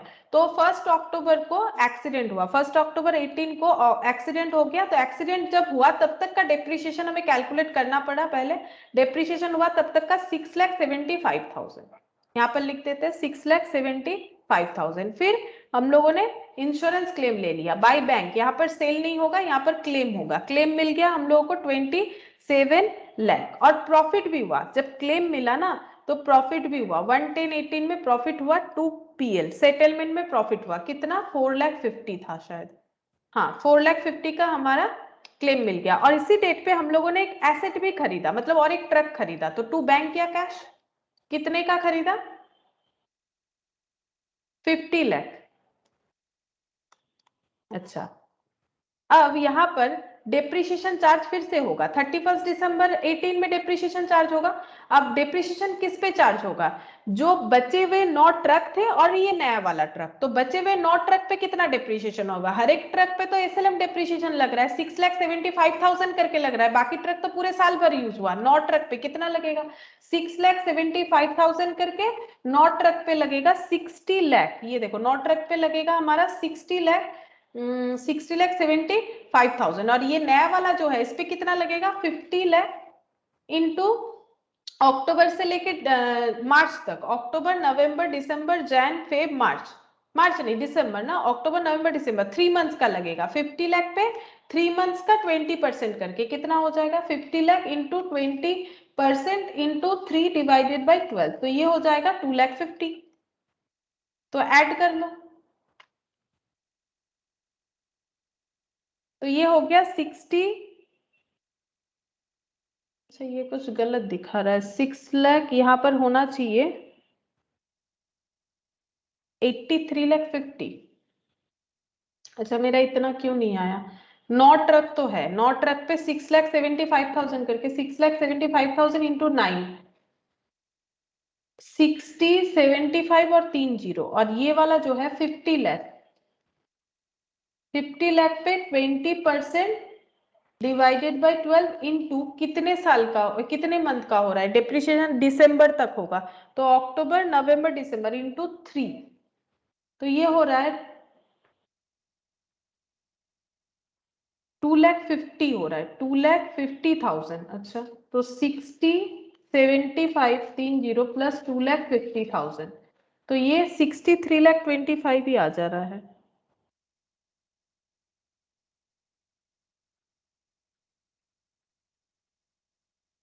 नौ ट्रक ही तो हो रहा है ना, एक ट्रक अगर डिस्ट्रॉयड हो जा रहा है उसका तो हम लोगों ने डेप्रिसिएशन चार्ज कर दिया, तो बाकी तो 9 ट्रक ही हो रहा है। अच्छा ठीक है देखते हैं, तो यहाँ पर हो गया 63,25,000। अब दोनों साइड टोटल करके देखते हैं कितना आता है, 29, 25, 4 जीरो, 4,50,000, 50 लाख, 3,47 ये हो जाएगा। अच्छा 347 माइनस 6,75,000 माइनस 27 लाख माइनस 6325 और ये 3 जीरो, ये 25 लाख। क्या गड़बड़ हो गया? आंसर के साथ तो नहीं टैली हो रहा है। 83,50,000 बोल रहा है ये, 83,50,000। ये क्या गलत हो रहा है? ये तो बाकी ट्रक पे तो पूरे साल का डिप्रिसिएशन लगेगा। 45 लाख करके एक ट्रक था लास्ट ईयर में। ये जो 2018 है इस पे तो 20% का ही लगेगा, तो 45 लाख इंटू 20%। ओ सॉरी, मैंने तो एक चीज गलत कर दिया ना, मैंने 6,75,000, ये तो 9 मंथ्स वाला था इसीलिए गलत हो रहा है। पूरे पूरे साल का तो डिप्रिसिएशन कितना होता है, वो तो 9 लाख होता है ना, तो 9 लाख पे होना चाहिए। 9 लाख इंटू 9, ये गलत हो रहा था। 9 लाख का होगा ना पूरे साल का डिप्रिसिएशन, बाकी तो पूरे साल भर हो रहा है, तो 9 लाख इंटू 9 नॉट ट्रक का, तो 81 लाख। ठीक है, 81 लाख प्लस 2,50,000, तो ये हो जाएगा 83,50,000, 83,50,000। और बैलेंस करने से यहाँ पर आ जाएगा 22975 और 30। ठीक है, अब इसको अगर हम लोग ब्रॉड डाउन करते हैं तो 1119 में 22975 और 30 और 31 ऑफ दिसंबर 2019 बाय डिप्रिसिएशन बोल के कितना आ जाएगा? ये 9 लाख करके 9 ट्रक का 81 लाख, और यहाँ पर ये वाला जो है 50 लाख वाला, इस पे पूरे साल का डेप्रिसिएशन हो जाएगा। 50 लाख इंटू 20% यानी 1 लाख, तो ये हो जाएगा 10 लाख हो रहा है। 50 लाख का 10 लाख तो 91 लाख। अगर 91 लाख किधर हो जाएगा तो बैलेंस करने से जितना आएगा 1,38,75,000, बस 22975,000 हो गया। तो इसमें पूरा कैलकुलेशन हमें करने का जरूरत ही नहीं है। अगर हम लोग यहाँ से थोड़ा सा अपना सोच को अलग करके देखते हैं तो यहाँ पर हमें ये कैलकुलेशन बहुत ही इजीली मिल जाएगा। फिर वो 45 लाख इंटू 9 करके पूरा कैलकुलेशन करने का जरूरत नहीं होगा, इस तरह से कैलकुलेशन हो जाएगा। यहाँ पर गलती ये हो रहा था, हम 6,75,000 ले रहे थे, नहीं, जो बाकी बचा हुआ ट्रक है उस पर तो 1 साल का लगेगा ना, ये तो 9 मंथ्स वाला था, तो वो मैंने ध्यान नहीं दिया, इसी वजह से गलत हो रहा था। बस अब यहाँ पर 2 ही बचा है, 2 और ये क्वेश्चन नंबर 1। तो ये होमवर्क करके देख सकते हो, अगर नहीं होगा तो नेक्स्ट क्लास में बता देंगे।